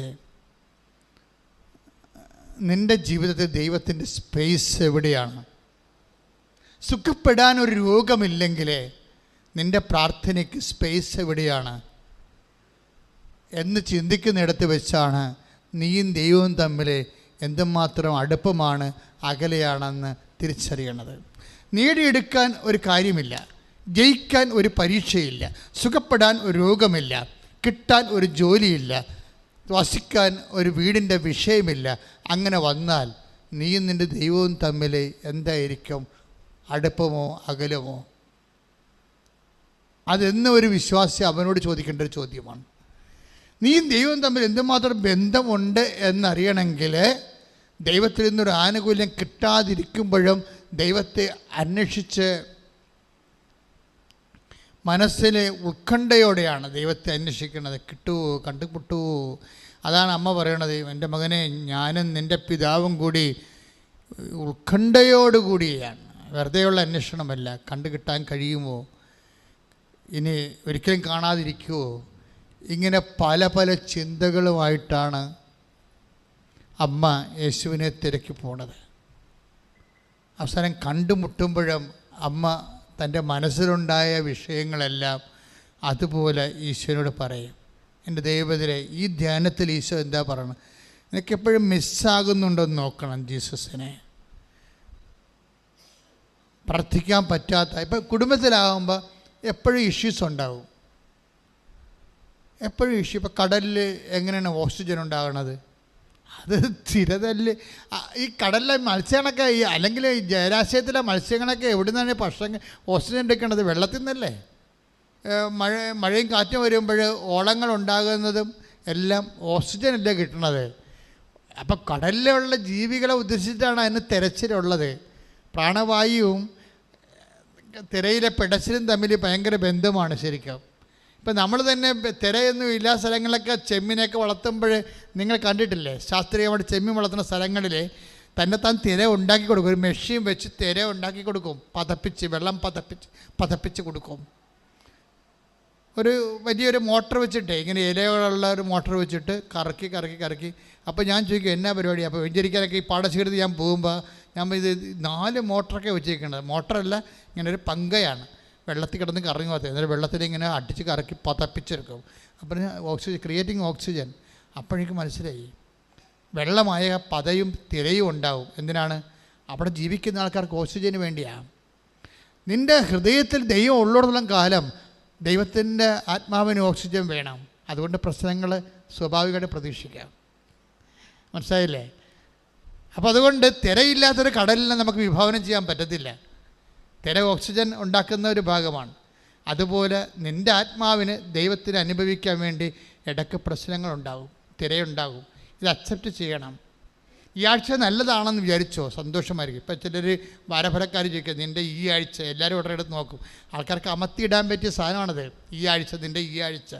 അപ്പം നമ്മൾ വായിക്കണത് ഈ ആഴ്ച എങ്ങനെയാണെന്നാണ് വായിക്കണത്. അപ്പോൾ അവിടെ അവർ പറയണ എല്ലാം നല്ല കാര്യമായിരിക്കും. നിന്നെ ടെൻഷൻ അടപ്പിക്കേണ്ട, പതപ്പിക്കേണ്ട, നിനക്ക് ഓക്സിജൻ കിട്ടേണ്ട, ആത്മാവ് ചത്തുപോട്ടെന്ന് വിചാരിച്ചുകൊണ്ടാണ് വാരപഥക്കാരൻ നല്ല നല്ല കാര്യങ്ങൾ പറഞ്ഞു തരുന്നത്. പതപ്പിക്കാൻ ഇഷ്ടമില്ല അവർക്ക്, ശാന്തമായി കിടക്കട്ടെ എന്നാണ്. അപ്പോൾ നമുക്കും വേണ്ടത് ശാന്തതയാണ്. പക്ഷേ ദൈവത്തിന് ശാന്തത വേണ്ട. അതുകൊണ്ട് ഈശോ പറഞ്ഞു, ഞാൻ പ്രശ്നം ഉണ്ടാക്കാൻ വേണ്ടി വന്നു, ഞാൻ തിര അടുപ്പിക്കാൻ വേണ്ടി വന്നു, ഞാൻ ഓക്സിജൻ ഉണ്ടാക്കാൻ വേണ്ടി വന്നു, നിൻ്റെ ആത്മാവിനെ ഉദ്ദേശിച്ചുകൊണ്ട് പ്രശ്നങ്ങൾ സൃഷ്ടിക്കാൻ വേണ്ടി വന്നു. Take the word of God.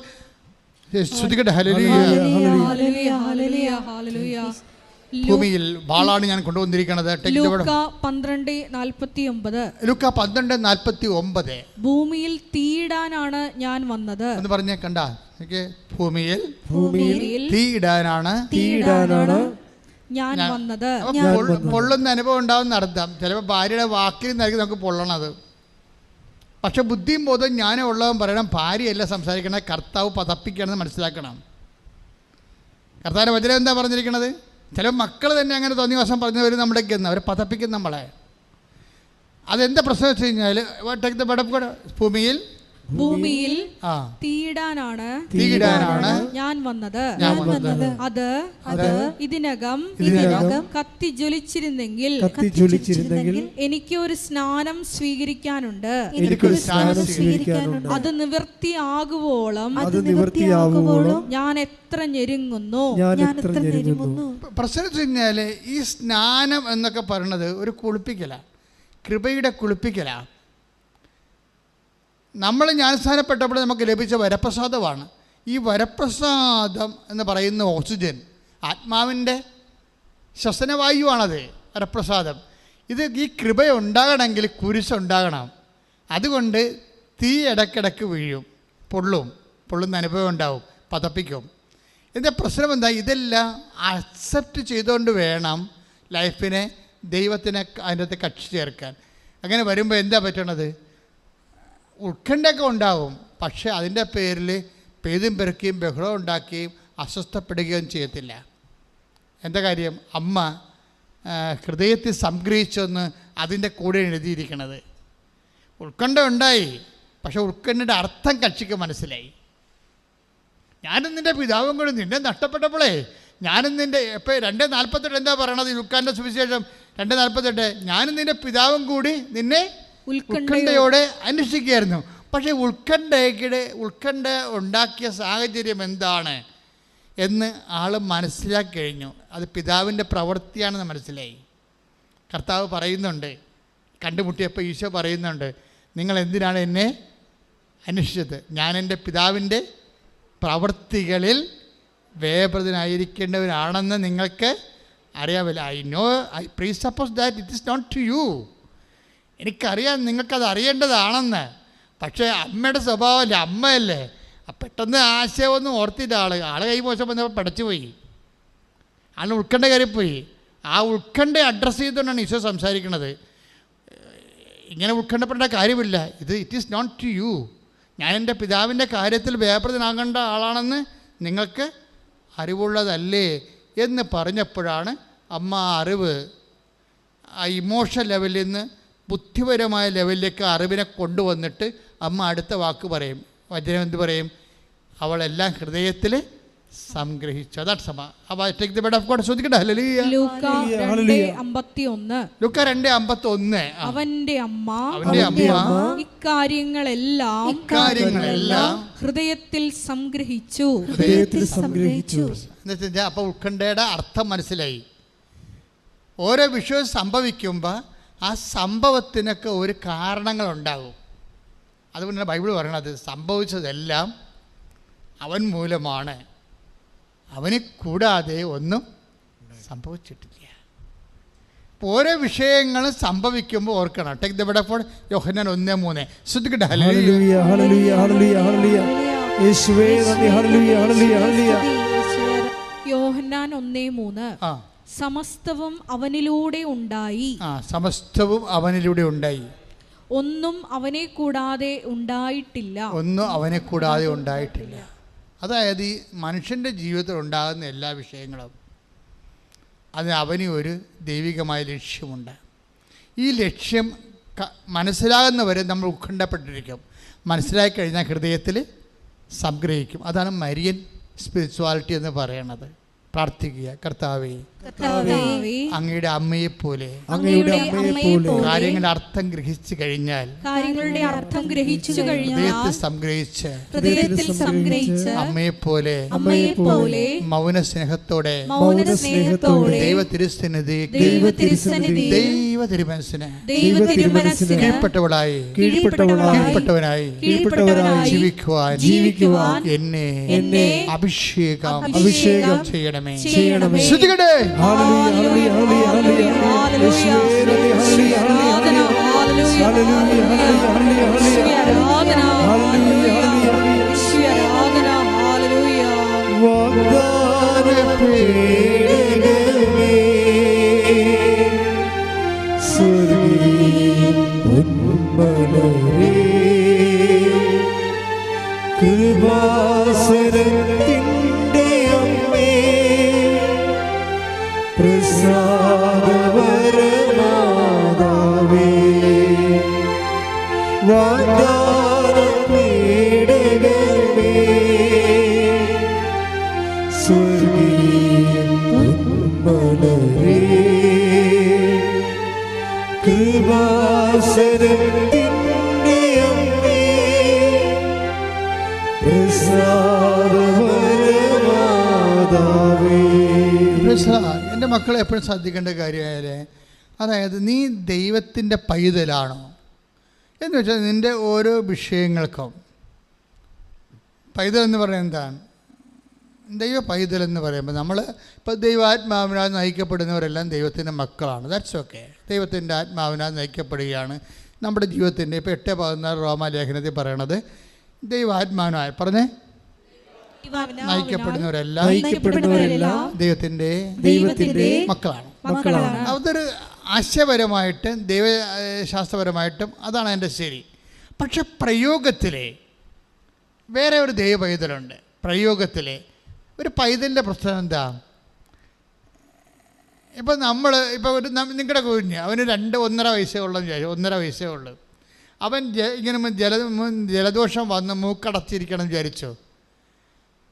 അപ്പോൾ കുഞ്ഞ് പറയുക എൻ്റെ മൂക്കടച്ചിരിക്കുകയാണ്, ഒന്ന് ചീറ്റി തരാൻ പറയുക. ഒരു വയസ്സുകാരൻ പറയുക എന്നെ പറയത്തില്ല. പക്ഷെ അമ്മയ്ക്ക് മനസ്സിലാകും. അമ്മയെടുത്ത് അവൻ മൂക്കും കൊണ്ട് വരും. അവനിങ്ങനെയൊക്കെ കാണിച്ചിട്ട് അമ്മയെടുത്ത് വരും. അപ്പോൾ അമ്മയ്ക്ക് മനസ്സിലായി അടഞ്ഞിരിക്കുകയാണെന്ന് പറയും. അപ്പോൾ അമ്മ അതിൻ്റെ അടുത്ത് പിഴിഞ്ഞ് കൊടുക്കും. ഇല്ലേ?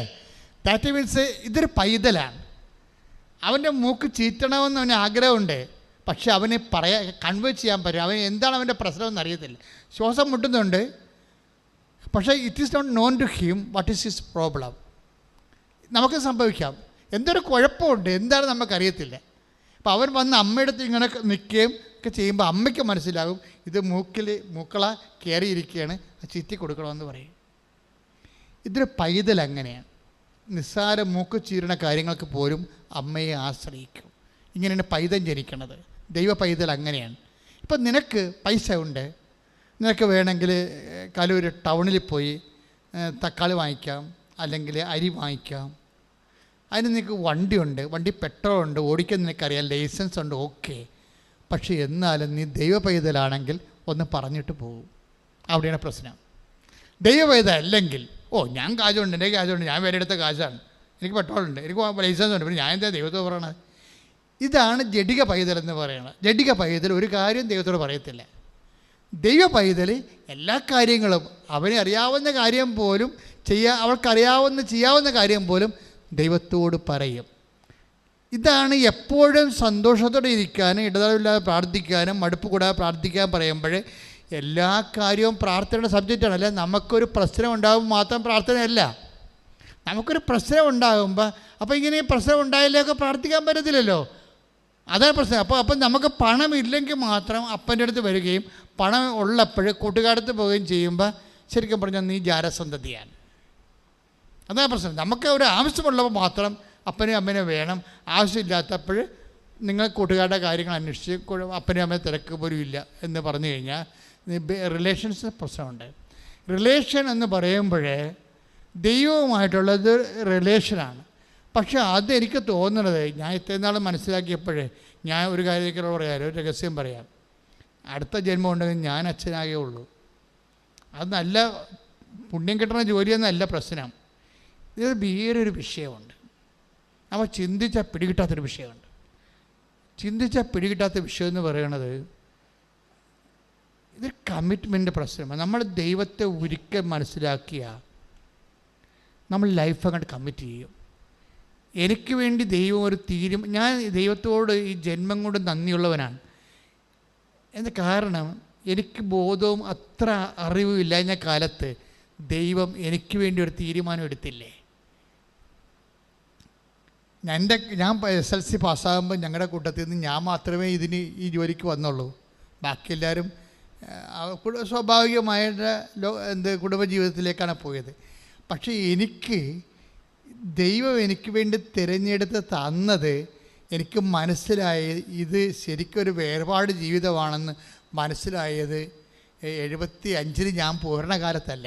75 കഴിഞ്ഞിട്ട് 80 കഴിഞ്ഞിട്ട് 81 1981 ആണ് ഞാനവിടെ സഭാവസ്ത്രം സ്വീകരിക്കുന്നത്.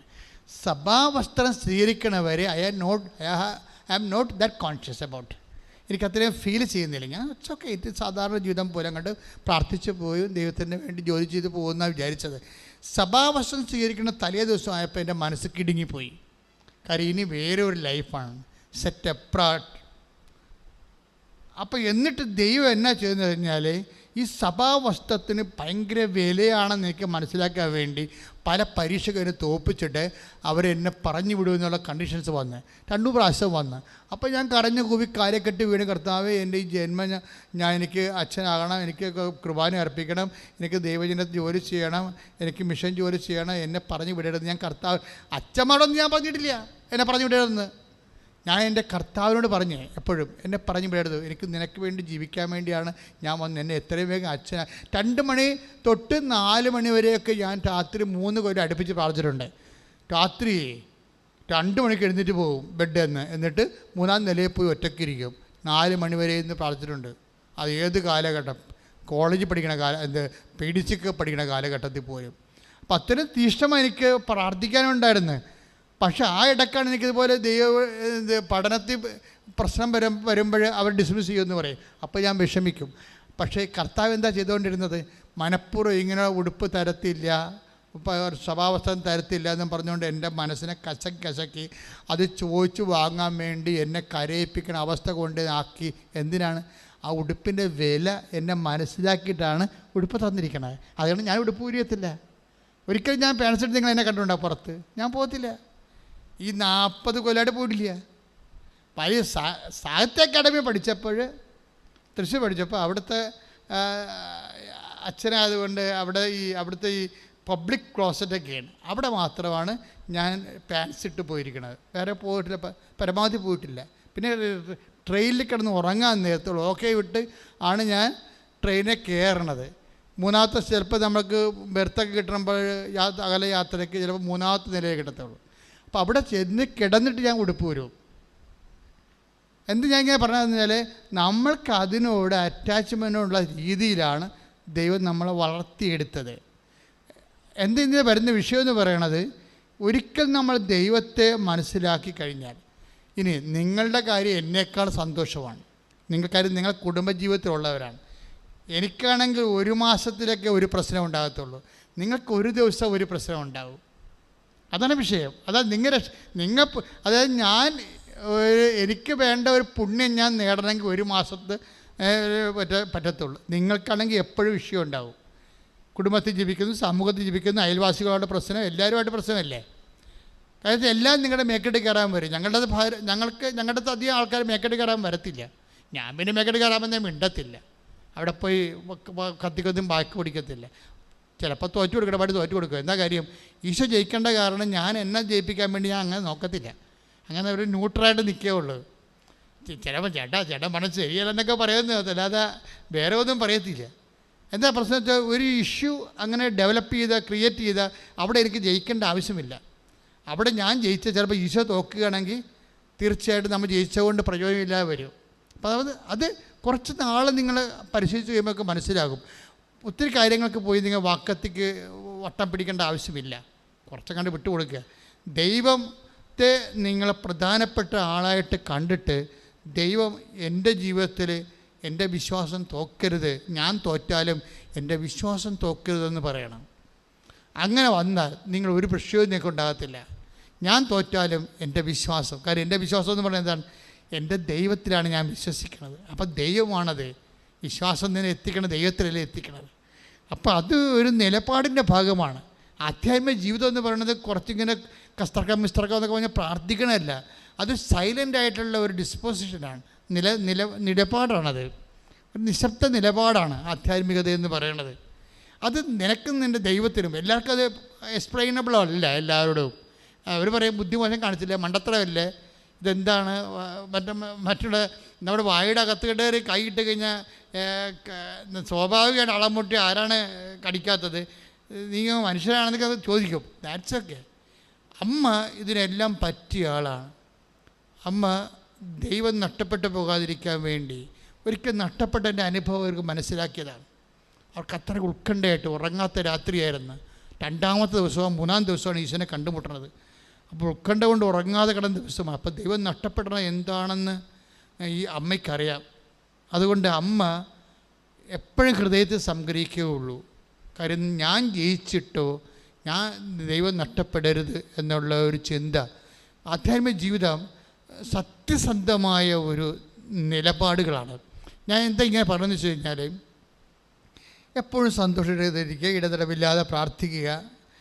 മുത്തേടൻ അച്ഛൻ ബൈബിൾ തർജ്ജിമ ചെയ്തപ്പോൾ പറഞ്ഞത് ഭഗ്നാശരാകാതെ നിരന്തരം പ്രാർത്ഥിക്കാനുള്ള പുതിയ സംസ്കൃത വാക്കൊന്നും അല്ല പുള്ളിക്കാരൻ പറഞ്ഞത്, മടുപ്പ് കൂടാതെ പ്രാർത്ഥിക്കണമെന്ന്.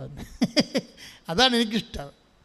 ഞാൻ ഈ POC-ക്കാരൻ്റെ തർജ്ജിമയേക്കാൾ ഞാൻ ഇന്നും മനസ്സിൽ കൊണ്ടുവയ്ക്കണ മുത്തേടൻ ഉൾഗാത്തായി നേരിട്ട് എടുത്തിട്ട് നാട്ടുഭാഷയെ സംസാരിക്കും.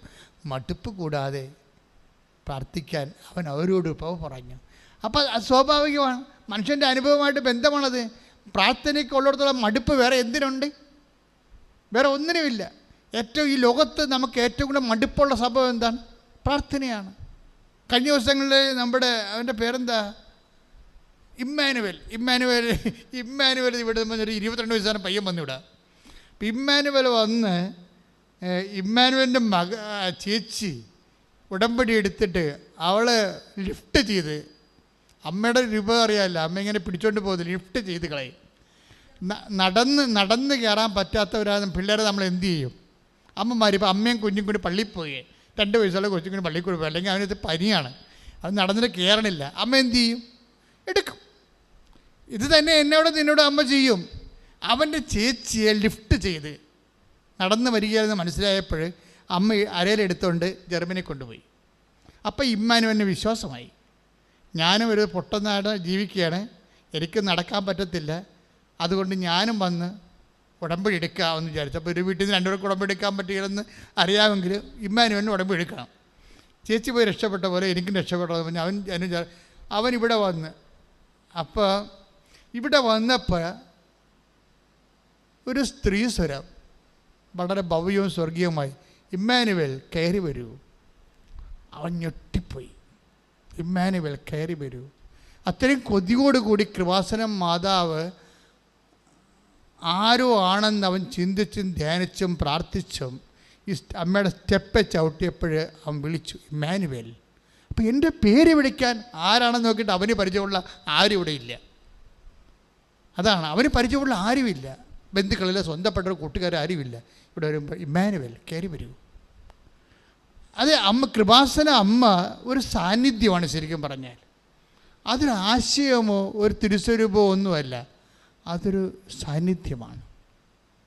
അത് ഉടമ്പടിയിലൂടെയാണ് നമുക്ക് ഈ സാന്നിധ്യം. നിങ്ങൾക്കറിയാമല്ലോ ഉടമ്പടി നിങ്ങൾ ഉടമ്പടിയിലൊരു 10,000 സാക്ഷ്യം നമ്മുടെ കയ്യിലുണ്ട്.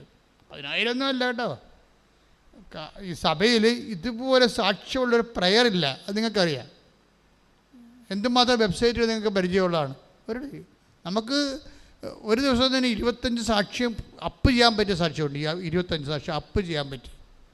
അപ്പോഴേ ഇത്രയും സാക്ഷ്യങ്ങൾ ഇങ്ങനെ വരുമ്പോഴാണ് സ്വാഭാവികമായി നമുക്ക് വരുന്ന ഒരു വിഷയം, ദൈവത്തിൻ്റെ ഏറ്റവും വലിയ അനുഗ്രഹം ഈ സാക്ഷ്യങ്ങളാണ്. രോഗം സുഖപ്പെടുക, അല്ലേ? ഇപ്പം ഇമ്മാനുവേൽ കയറി വരാൻ പറഞ്ഞില്ലേ, സെക്കൻഡുകൾക്കുള്ളിൽ ആൾ IELTS പാസ്സാക്കി പാക്ക് ചെയ്ത് ആൾ പോയി. ചേച്ചിയുടെ അതേ കോളേജിൽ തന്നെ പോയി, ജർമ്മനിയിൽ. സ്പീഡ് അതായത് എടുക്കുമ്പോൾ നമുക്കറിയാൻ പറ്റുമേ, നടന്നു വരുമ്പോൾ സ്പീഡ് കുറവായി. അപ്പോൾ കൈയൊക്കെ പിടിച്ച് നടത്തും ദൈവം, പക്ഷേ എടുക്കുമ്പോൾ അറിയാൻ പറ്റും. Speed within no time within 2 വീക്കൊക്കെ ഈ സംഭവം സെറ്റ് ചെയ്ത് പോകും. ചിലപ്പോൾ ഒരു ഇരിക്കുമ്പോൾ തന്നെ നമ്മൾ ഉടമ്പടിയിൽ എഴുതുമ്പോൾ തന്നെ സെറ്റാവും. അത് ലിഫ്റ്റ് ചെയ്യണമാണ്. അത് വല്ലാത്ത അങ്ങനെ കോരിയെടുക്കും. എടുത്ത് പിന്നെ നമ്മളുടെ ശക്തിയിലല്ല, നിങ്ങൾ എനിക്ക് തോന്നുന്നത് സറണ്ടർ ചെയ്യണമെന്നാണ് തോന്നുന്നത്. നിങ്ങൾ ഇത് അതായത് ദൈവമേ ഇത് സത്യമായിട്ട് ഞാൻ പറയുകയാണ്, എന്നെക്കൊണ്ടിത് പറ്റത്തില്ല, നീ ഇത് ഫുൾ ആൻഡ് ഫുൾ 99% ഞാനും 99% നീയും 1% ഞാനും എന്ന് ഞാൻ പറയണില്ല. 1% കൂടി സറണ്ടർ ചെയ്യണം. 100% നീ ഇതിൻ്റെ അകത്ത് ശ്രദ്ധിക്കുന്നില്ലെങ്കിൽ ഞാൻ ഉണ്ടാവത്തില്ല എന്ന് തുറന്ന് അങ്ങോട്ട് സറണ്ടർ ചെയ്യണം. പക്ഷേ ഈ സറണ്ടർ ചെയ്യുന്ന വ്യക്തിക്ക് നല്ല ദൈവസ്നേഹം ഉണ്ടാകണം. നീ ഉടമ്പടിയുടെ മറ്റ് കാര്യങ്ങളൊക്കെ ചെയ്യണം. അപ്പോൾ നിൻ്റെ കാര്യം മാത്രം ചെയ്തിട്ട് ഞാൻ സറണ്ടർ ചെയ്തെന്ന് പറഞ്ഞിരിക്കരുത്. നീ ദൈവം നിനക്കറിയാമല്ലോ, ദൈവം ഏത് ക്ലേശകാലത്തും ദൈവം നമ്മുടെ കൂടെ ഉണ്ട്. പക്ഷേ വി ഡോണ്ട് ഫീൽ ഇറ്റ്. ഇപ്പോൾ ഉദാഹരണത്തിന് ഇപ്പോൾ ഐസയ 30:21 എന്താ പറയണത്? കർത്താവ് എനിക്ക് കഷ്ടതയുടെ അപ്പവും പറഞ്ഞ് കർത്താവ് എനിക്ക് കഷ്ടതയുടെ അപ്പവും ക്ലേശത്തിന് ജലവും തന്നാലും എൻ്റെ ദൈവം നിന്റെ ദൈവം മറഞ്ഞിരിക്കില്ല. മറഞ്ഞിരിക്കുകയില്ല. നീ വലത്തോട്ടോ ഇടത്തോട്ടോ തിരിയുമ്പോൾ പിന്നിൽ നിന്ന് ഒരു സ്വരം കേൾക്കും. ഇതാണ് വഴി, ഇതിലേ പോകുക. അപ്പൊ ദൈവം നിന്റെ വഴി നടത്തി തന്നെ ഒരാളാണ്. അതുകൊണ്ടാണ് ദൈവവുമായിട്ട് പിരിയണ ഒരവസ്ഥ ഉണ്ടാക്കരുതെന്ന് പറയണത്. സാന്നിധ്യത്തിൻ്റെ പ്രോബ്ലം നമുക്ക് കഷ്ടകാലത്ത് നമുക്ക് ഇടം വരാൻ തിരിഞ്ഞു നോക്കുമ്പോൾ പല പല പരിഹാരങ്ങൾ പല പല രീതിയിൽ നമ്മുടെ കൊച്ചു ബുദ്ധിക്ക് പറ്റിയ. ഇപ്പം ഞാൻ ചിലരോട് പറയല്ല, വെയിറ്റ് ചെയ്ത് നിങ്ങൾ തീരുമാനമൊന്നും എടുക്കരുത്. 5 ഡേറ്റ് ഇട്ട് കൊടുക്കും, 48 ദിവസം. 48 ദിവസമൊന്നും ഇപ്പം വസ്തു വിൽപ്പന, ജപ്തി, അങ്ങനെ പല പ്രശ്നമാണ്. മാളെ കെട്ടിക്കൽ, പറമ്പ് വിൽക്കൽ, ഇങ്ങനെ പല വിഷയത്തിൽ വിഷമിക്കുകയാണ്. അപ്പോൾ വീട്ടിൽ നിന്ന് നമുക്കൊന്നും കിട്ടത്തില്ല. എന്താ കാര്യം? ഭാര്യയൊക്കെ കുറ്റപ്പെടുത്തുകയുള്ളൂ. മക്കളാണെങ്കിൽ അവരുടെ കാര്യം നടക്കാത്തത് കൊണ്ട് നമ്മുടെ മേക്കെട്ട് കയറും. നമുക്കാണെങ്കിൽ വീട്ടിൽ വരാൻ തോന്നണമില്ല. കാര്യം ഭക്ഷണം തന്നെ വല്ലയിടത്തും കിട്ടിയെങ്കിൽ അവിടുന്ന് കഴിക്കാം. ഒക്കെ വീട്ടിൽ വരുമ്പോൾ ഓരോരുത്തരും മോന്തയും കണ്ടിട്ട് അവരത് ചെയ്തായിരുന്ന, അവിടെ പോയായിരുന്ന, അവരെന്ത് പറഞ്ഞ് ഇവരെന്ത് പറഞ്ഞു. ഊട് കഴിച്ചുകൊണ്ടിരിക്കുമ്പോൾ ഇവർ കളാ ഈ ബുദ്ധിയും ബോധമില്ലാത്ത പെണ്ണുങ്ങൾ നമ്മളെ പിന്നെ പിരികേറ്റും. അവരെന്ത് പറഞ്ഞ് അവിടെ പോയില്ല. അപ്പോൾ നമ്മൾ ഭക്ഷണം കഴിക്കണം, ഇവർക്ക് മറുപടി പറഞ്ഞു കൊടുക്കണം. ചിലർ കല്യാണം കഴിക്കുന്നുണ്ടെങ്കിലും ബോധമില്ലാത്ത ഒത്തിരി പെണ്ണുങ്ങൾ കല്യാണം കഴിച്ച് ഭാര്യമാരായിട്ടുണ്ട്. അതിൻ്റെ കാര്യത്തിന് അവർക്കറിയത്തില്ല ഇയാൾ എങ്ങനെയാണെങ്കിൽ പൊള്ളിപ്പഴുത്ത് വരികയാണോ. അവരോട് ഊണ് കഴിക്കുമ്പോൾ വല്ലവരും സംസാരിക്കുക. ഊണ് കഴിക്കുമ്പോൾ സംസാരിച്ച് പിന്നെ മറുപടി അവസ്ഥ നമ്മൾ ഇട്ടു പോകും. അപ്പോൾ അത് വെച്ചാൽ എനിക്ക് തോന്നുന്നത് നിങ്ങൾ ഇങ്ങനെയുള്ള സാഹചര്യങ്ങളിൽ കുറച്ച് സംസാരിച്ചിട്ട് ബാക്കി ദൈവത്തോട് പറയണം. ഇവരോട് സംസാരിച്ച കാര്യമില്ല. കാരണം നിങ്ങൾക്കൊരു ഭാര്യ അല്ലെങ്കിൽ ഭർത്താവ് 10-15 കൊല്ലം ജീവിക്കുമ്പോൾ അതെന്ത് ഉരുപ്പടിയാണ് നിങ്ങൾക്കറിയാൻ പറ്റും. പിന്നെ അവരെ കറക്റ്റ് ചെയ്യാൻ വേണ്ടി മരണം വരെ നിങ്ങൾ എനർജി ചിലവാക്കിയിട്ട് കാര്യമുണ്ടോ? ഒരു കാര്യമില്ല. നമുക്കറിയാൻ പറ്റുമല്ലോ, ഒരു 5 കൊല്ലം ജീവിക്കുമ്പോൾ തന്നെ അറിയാൻ പറ്റും ഭർത്താവ് എന്ത് ജാതിയാണ്, ഭാര്യ എന്ത് ജാതിയാണെന്ന്. അപ്പോൾ പിന്നെ നിങ്ങൾക്ക് എന്ത് ചെയ്യാൻ പറ്റും? You stop the business. എന്ന് വെച്ച് കഴിഞ്ഞാൽ അവരോട് ആ വിഷയം സംസാരിക്കണ്ട, സംസാരിച്ച പ്രശ്നം ഉണ്ടാക്കേണ്ട കാര്യമില്ല. നിങ്ങൾ ദൈവത്തോട് പറയുക, അവിടുത്തെ എന്തെങ്കിലും കിട്ടുന്നുണ്ടെങ്കിൽ അത് ദൈവത്തിന് പ്രാർത്ഥനയായിട്ട് കാഴ്ചവെക്കണം. നമ്മുടെ ആന്തരിക ആത്മാവിന് പ്രാണവായു കൊടുക്കാൻ വേണ്ടി കടലിൽ അലകളുള്ളതുപോലെ, അലകളിൽ ഓക്സിജൻ ജനിക്കുന്ന പോലെ നമ്മുടെ പ്രശ്നങ്ങൾ പ്രാർത്ഥനയാക്കി മാറ്റുമ്പോൾ ഈ വിശ്വാസത്തിൻ്റെ, ദൈവസ്നേഹത്തിൻ്റെ, അതുപോലെ തന്നെ പ്രത്യാശയുടെ, ദൈവകൃപയുടെ ഓക്സിജൻ, പ്രാണവായു, കൃപ രൂപപ്പെട്ടു വന്നിരിക്കും. ഇത് ഇരട്ടത്തക്കത്തിനാണ് സംഭവിക്കുന്നത്. ഇത് വിവേചിക്കണ കൊണ്ടാണ് മറിയം അങ്ങനെയുള്ള തക്കങ്ങളിലൂടെ പോകുമ്പോൾ അവർ ഹൃദയത്തിൽ സംഗ്രഹിച്ചു. അതിനെക്കുറിച്ച് ധ്യാനിക്കും, പ്രാർത്ഥിക്കുക. കർത്താവ് ദൈവമേ, ജീവിതത്തിന്റെ ഇരുട്ട് തക്കങ്ങളിലെ ആത്മാവിന്റെ പ്രാണവായു ഉൽപ്പാദിപ്പിക്കുന്ന അലയൊലികളുടെയും കാലങ്ങളിലെ കർത്താവേ കൃപയാർജിക്കുന്ന പരിസ്ഥിതിയെ വിവേചിച്ച് മനസ്സിലാക്കി അത് പരിപാലനയുടെ ഭാഗമായി മനസ്സിലാക്കി ദൈവത്തിന് നന്ദി പറയുക. പ്രാർത്ഥനയോടെ, മടുപ്പുകൂടാതെ പ്രാർത്ഥനയോടെ, ഇടതടവില്ലാതെ പ്രാർത്ഥനയോടെ അങ്ങേ അനുഭവിക്കുവാൻ എന്നെ അഭിഷേകം ചെയ്യണം. ശ്രദ്ധിക്കട്ടെ. ഹല്ലേലൂയ, ഹല്ലേലൂയ, ഹല്ലേലൂയ. യേശുവേ നന്ദി. ഹല്ലേലൂയ, ഹല്ലേലൂയ, ഹല്ലേലൂയ, ഹല്ലേലൂയ, ഹല്ലേലൂയ. വിവേകം ആരാധനയിലൂടെ ഞങ്ങൾക്ക് നൽകണമേ. ഹല്ലേലൂയ. ക്ലേശകാലത്ത് കൂടാരമേൽ എന്നെ പ്രിയനെന്നെ മറയ്ക്കും. അല്പകാലം കഴിഞ്ഞ്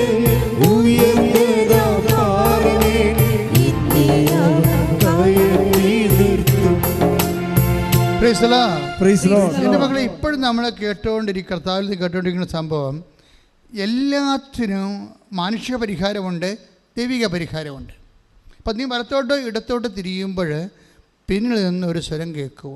ഇപ്പം നമ്മൾ വിചാരിക്കാത്ത ഒരു പുതിയ പരിഹാരം ഒരു വിഷയത്തിന് വരുമ്പോൾ നിങ്ങൾ ദൈവത്തിൻ്റെ സാന്നിധ്യം വിവേചിക്കണം. ആ ദൈവമാണ് ഇടപെട്ടിരിക്കുന്നത്. നിങ്ങൾ വിചാരിക്കാത്ത ഒരു പരിഹാരം, നിങ്ങളുടെ ബുദ്ധിയിലില്ലാഞ്ഞ ഒരു പരിഹാരം പെട്ടെന്ന് ഈ വിഷയത്തിലേക്ക് വന്നു ചേരുമ്പോൾ, കാരണം ദൈവത്തിന് നിങ്ങൾ ഈ സാക്ഷ്യങ്ങൾ കേൾക്കുമ്പോൾ അറിയാൻ പറ്റും. അതായത് സാക്ഷ്യങ്ങൾ കേൾക്കുമ്പോൾ അവർക്കൊരു പരിചയമില്ലാത്ത ആൾക്കാരെ ചുമ്മാ ഇവർക്ക് കൊണ്ടുവന്ന് വിസ കൊടുക്കണതൊക്കെ കാണാം. കഴിഞ്ഞ ദിവസം ഒരു സാക്ഷ്യം ഉണ്ടായി. 12 ലക്ഷം ഏജൻസി 12 ലക്ഷമാണ് പറയുന്നത് വിസ. 12 ലക്ഷം. അവർ പറഞ്ഞ് കഷ്ടിപൊട്ടി ഒരു വലിച്ച് പൊടിപ്പിച്ച് വിറ്റും ചുട്ടുമൊക്കെ ഒരു 8 ലക്ഷം ഉണ്ടാക്കി തരാമെന്ന് പറഞ്ഞു. പോകാതിരിക്കാൻ പറ്റത്തില്ല, അത്രയും കടമുണ്ട്, ഉത്തരവാദിത്വമുണ്ട്. പക്ഷേ ഉടമ്പടി എടുത്തു കഴിഞ്ഞപ്പോൾ ഒരു ഫ്രീ വിസ. അതാണ് ഈ പിന്നിൽ നിന്നുള്ള സ്വരം എന്ന് പറയണത്. ദൈവിക പരിഹാരത്തിന് വേണ്ടി നോക്കി പറയും. What is my point? എന്താ ഞാൻ പറയാൻ ഉദ്ദേശിക്കുന്നത്?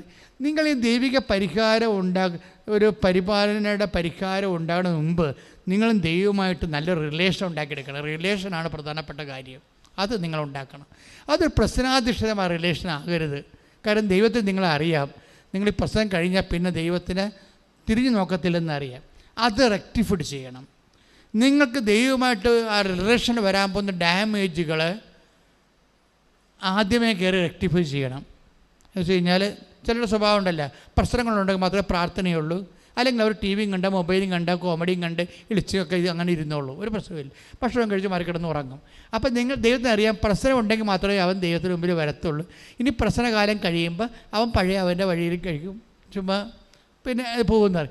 അത് റെക്ടിഫൈ ചെയ്യണം. അപ്പം നേരത്തെ പറയണം, ദൈവമേ പ്രശ്നം ഉള്ളത് കൊണ്ട് ഞാൻ വരണമല്ല, എൻ്റെ പ്രശ്നമില്ലാത്തൊരു കാലം വന്നാലും ഞാൻ നിൻ്റെ കൂടെ തന്നെയായിരിക്കും.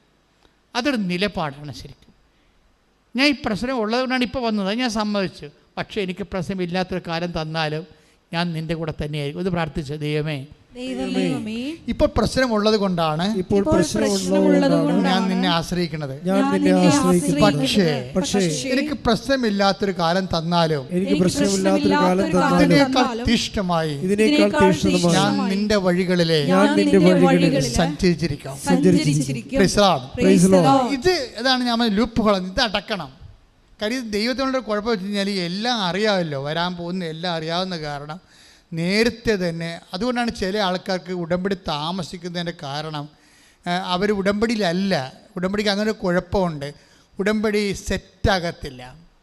അതിൻ്റെ കോമ്പോണൻസ് എല്ലാം കറക്റ്റാകാം. നിങ്ങൾ രോഗികളെ കാണുന്നുണ്ടോ, അതുപോലെ തന്നെ പത്രം കൊടുക്കുന്നുണ്ട്, പ്രാർത്ഥിക്കുന്നുണ്ട്, പ്രത്യക്ഷീകരണം, കോമ്പോണൻസ് എല്ലാം കറക്റ്റാകാം. പക്ഷേ ദൈവം ഈ സാധനം സെറ്റാകത്തില്ല.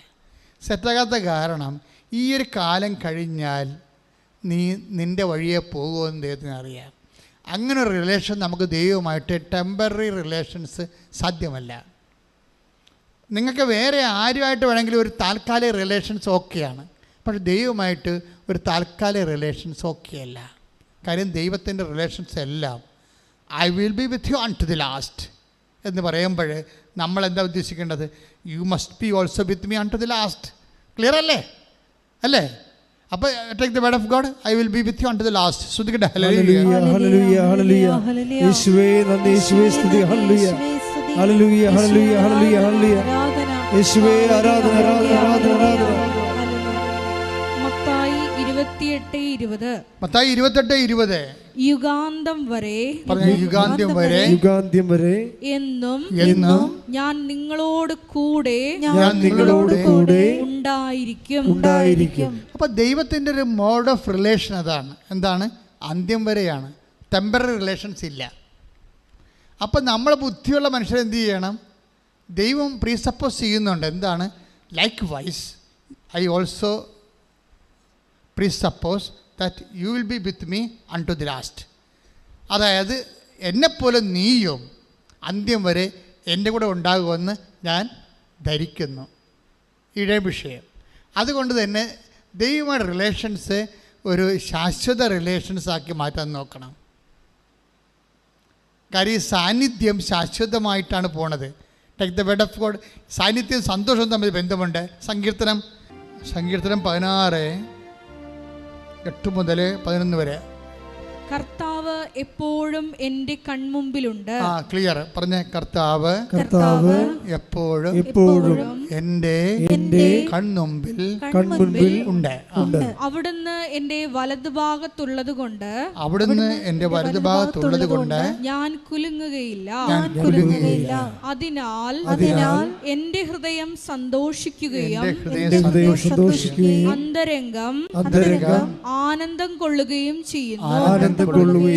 എന്റെ ശരീരം സുരക്ഷിതമായി വിശ്രമിക്കുന്നു. അവിടുന്ന് എന്നെ പാതാളത്തിൽ തള്ളുകയില്ല. അങ്ങയുടെ പരിശുദ്ധൻ ജീർണിക്കാൻ അനുവദിക്കുകയില്ല. അങ്ങ് എനിക്ക് ജീവന്റെ മാർഗം കാണിച്ചു തരുന്നു. അങ്ങയുടെ സന്നിധിയിൽ ആനന്ദത്തിന്റെ പൂർണ്ണതയുണ്ട്. അങ്ങയുടെ വലത് കൈയിൽ ശാശ്വതമായ സന്തോഷമുണ്ട്.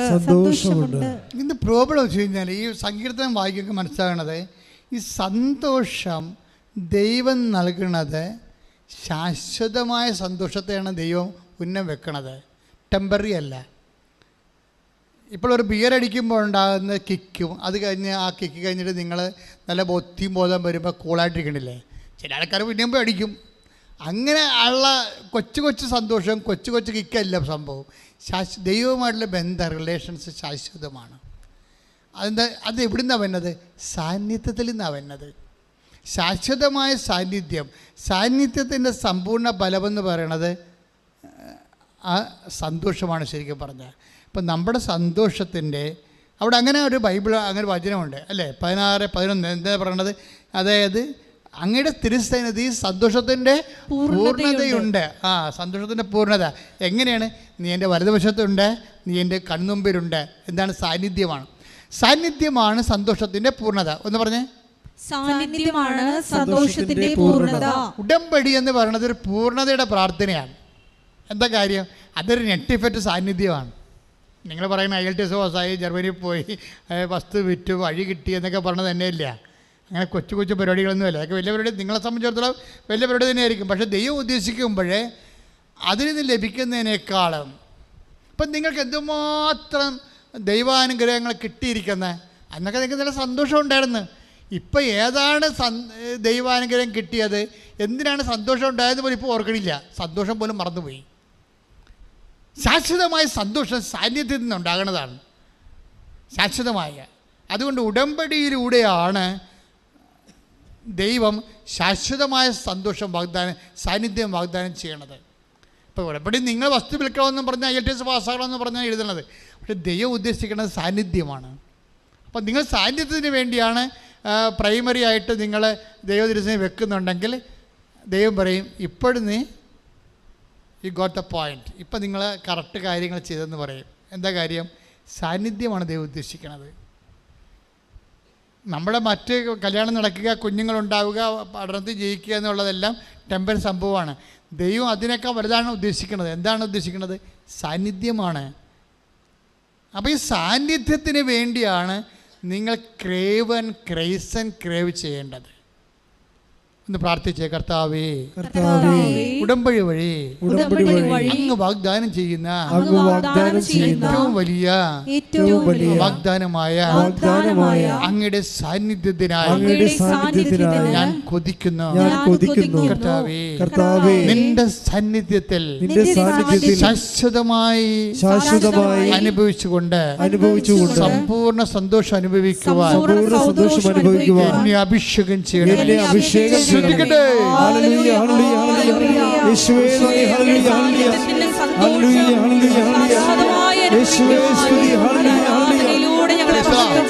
അപ്പോസ്തല പ്രവർത്തനം 2:28 എടുത്തേ. അപ്പോസ്തല പ്രവർത്തനം 2:28. ജീവന്റെ വഴികൾ, പറഞ്ഞ ജീവന്റെ വഴികൾ, ജീവന്റെ വഴികൾ അവിടുന്ന് എനിക്ക് കാണിച്ചു തന്നു. തന്റെ സാന്നിധ്യത്താൽ അവിടുന്ന് എന്നെ സന്തോഷഭരിതനാക്കും. ഇപ്പൊ സാന്നിധ്യമാണ് സന്തോഷം. ഉടമ്പടി നമ്മൾ വെക്കേണ്ട പ്രധാനപ്പെട്ട കാര്യം എന്താണ്? സാന്നിധ്യമാണ്. കാര്യം കഴിഞ്ഞ ദിവസം ആൻ്റണി എന്ന് പറഞ്ഞൊരു മനുഷ്യൻ സാക്ഷ്യം പറഞ്ഞു. തെക്കടിശ്ശേരിക്കാരനാണ്, എൻ്റെ ഇടവക്കാരനല്ല. ഞാൻ അവിടെ 2 ഇടവക ഉണ്ട്, ലാറ്റിനും ഉണ്ട്, സിറിയൻ കാത്തലിക്കുമാണ്. ഇപ്പോൾ സിറിയൻ കാത്തലിക്കിലുള്ള വലിയപ്പനൊരു സാക്ഷ്യം പറഞ്ഞു വിടാം. തെക്കടിശ്ശേരി എന്ന് പറഞ്ഞുകൊണ്ട് ഞാൻ ശ്രദ്ധിച്ചത്, അപ്പാപ്പൻ ഒരു വലിയപ്പനാണ്. പിന്നെ ഹൃദയാഘാതമാണ്, 5 ബ്ലോക്കുണ്ട്. ഇപ്പോൾ അതിൻ്റെ ഓപ്പറേഷൻ എന്തോ കഴിഞ്ഞു. പക്ഷേ എന്നിട്ടും നെഞ്ചുവേദനക്ക് മാറ്റമില്ല. വീണ്ടും സ്കാൻ ചെയ്തപ്പോൾ 5 ബ്ലോക്ക് വേറെ ഉണ്ട്. പുള്ളി പെട്ടുപോയി. ഡോക്ടർ പറഞ്ഞു, നിങ്ങൾക്ക് 5 അടി കൂടി നടക്കാൻ പറ്റത്തില്ലെന്ന് പറഞ്ഞു. അവൾ ഇരിപ്പുകാരനായിപ്പോയി, വേദനയും കൊണ്ട് ഇരിപ്പുകയാണ്. അപ്പോൾ ഉടമ്പടി എടുത്തു കഴിഞ്ഞപ്പോൾ പെട്ടെന്ന് ഈ മനുഷ്യൻ്റെ മുമ്പിൽ ഒരു സ്വരം, ആൻ്റണി എഴുന്നേറ്റ് റോഡിലേക്ക് വരാൻ പറഞ്ഞു. ഉടനെ ആരാണെന്നറിയാൻ പറ്റില്ല, ആരില്ല, സ്വരമാണ് ഉള്ളിൽ നിന്ന് കേൾക്കണത്. അപ്പോൾ പുള്ളിക്കാരൻ പറഞ്ഞു, എനിക്ക് നടക്കാൻ പറ്റത്തില്ല, ഡോക്ടർ പറഞ്ഞിട്ട് നടക്കരുതെന്ന് പറഞ്ഞിട്ടുണ്ടെന്ന്. പിന്നെ ആൻ്റണി എഴുന്നേക്കുക എന്ന് പറഞ്ഞു. ഉടനെ പുള്ളി കട്ടിലിൽ നിന്ന് എഴുന്നേറ്റ് റോഡേ വന്നു. അപ്പോൾ ഒരു 30 മീറ്ററായി. റോഡേ വന്നു കഴിഞ്ഞപ്പോൾ പിന്നെ കാര്യം വേദന ബ്ലോക്കുള്ള ആളാണ്. പിന്നീട് ആൻ്റണി പടിഞ്ഞോട്ട് നടക്കാൻ പറഞ്ഞു. പിന്നെ റോഡേ കൂടി പുള്ളി പടിഞ്ഞോട്ട് നിങ്ങൾക്കറിയാം, ഞാൻ അവിടെ ഇരുന്ന പാലമാണ്, വലിയ പാലമാണ്, പാലത്തിൽ കയറണം. അപ്പോൾ ഹാർട്ടിൻ്റെ പ്രശ്നമുള്ളവർക്ക് പാലത്തെ കയറാൻ പാടല്ലേ. ആൻ്റണി പാലത്തേക്ക് കയറ്റി ഇറക്കിയിട്ട് ആൻ്റണി നടക്കാൻ പറഞ്ഞു. ഇതെല്ലാം ഇങ്ങനെ സ്വരം കേൾക്കും, നടക്കൂ പേര് വിളിച്ചാൽ പറയണത്, ആൻ്റണി നടക്കൂ. ആൻ്റണി നടന്ന് തൊറൂർ കവലയെത്തി. അപ്പോൾ എത്രയായി?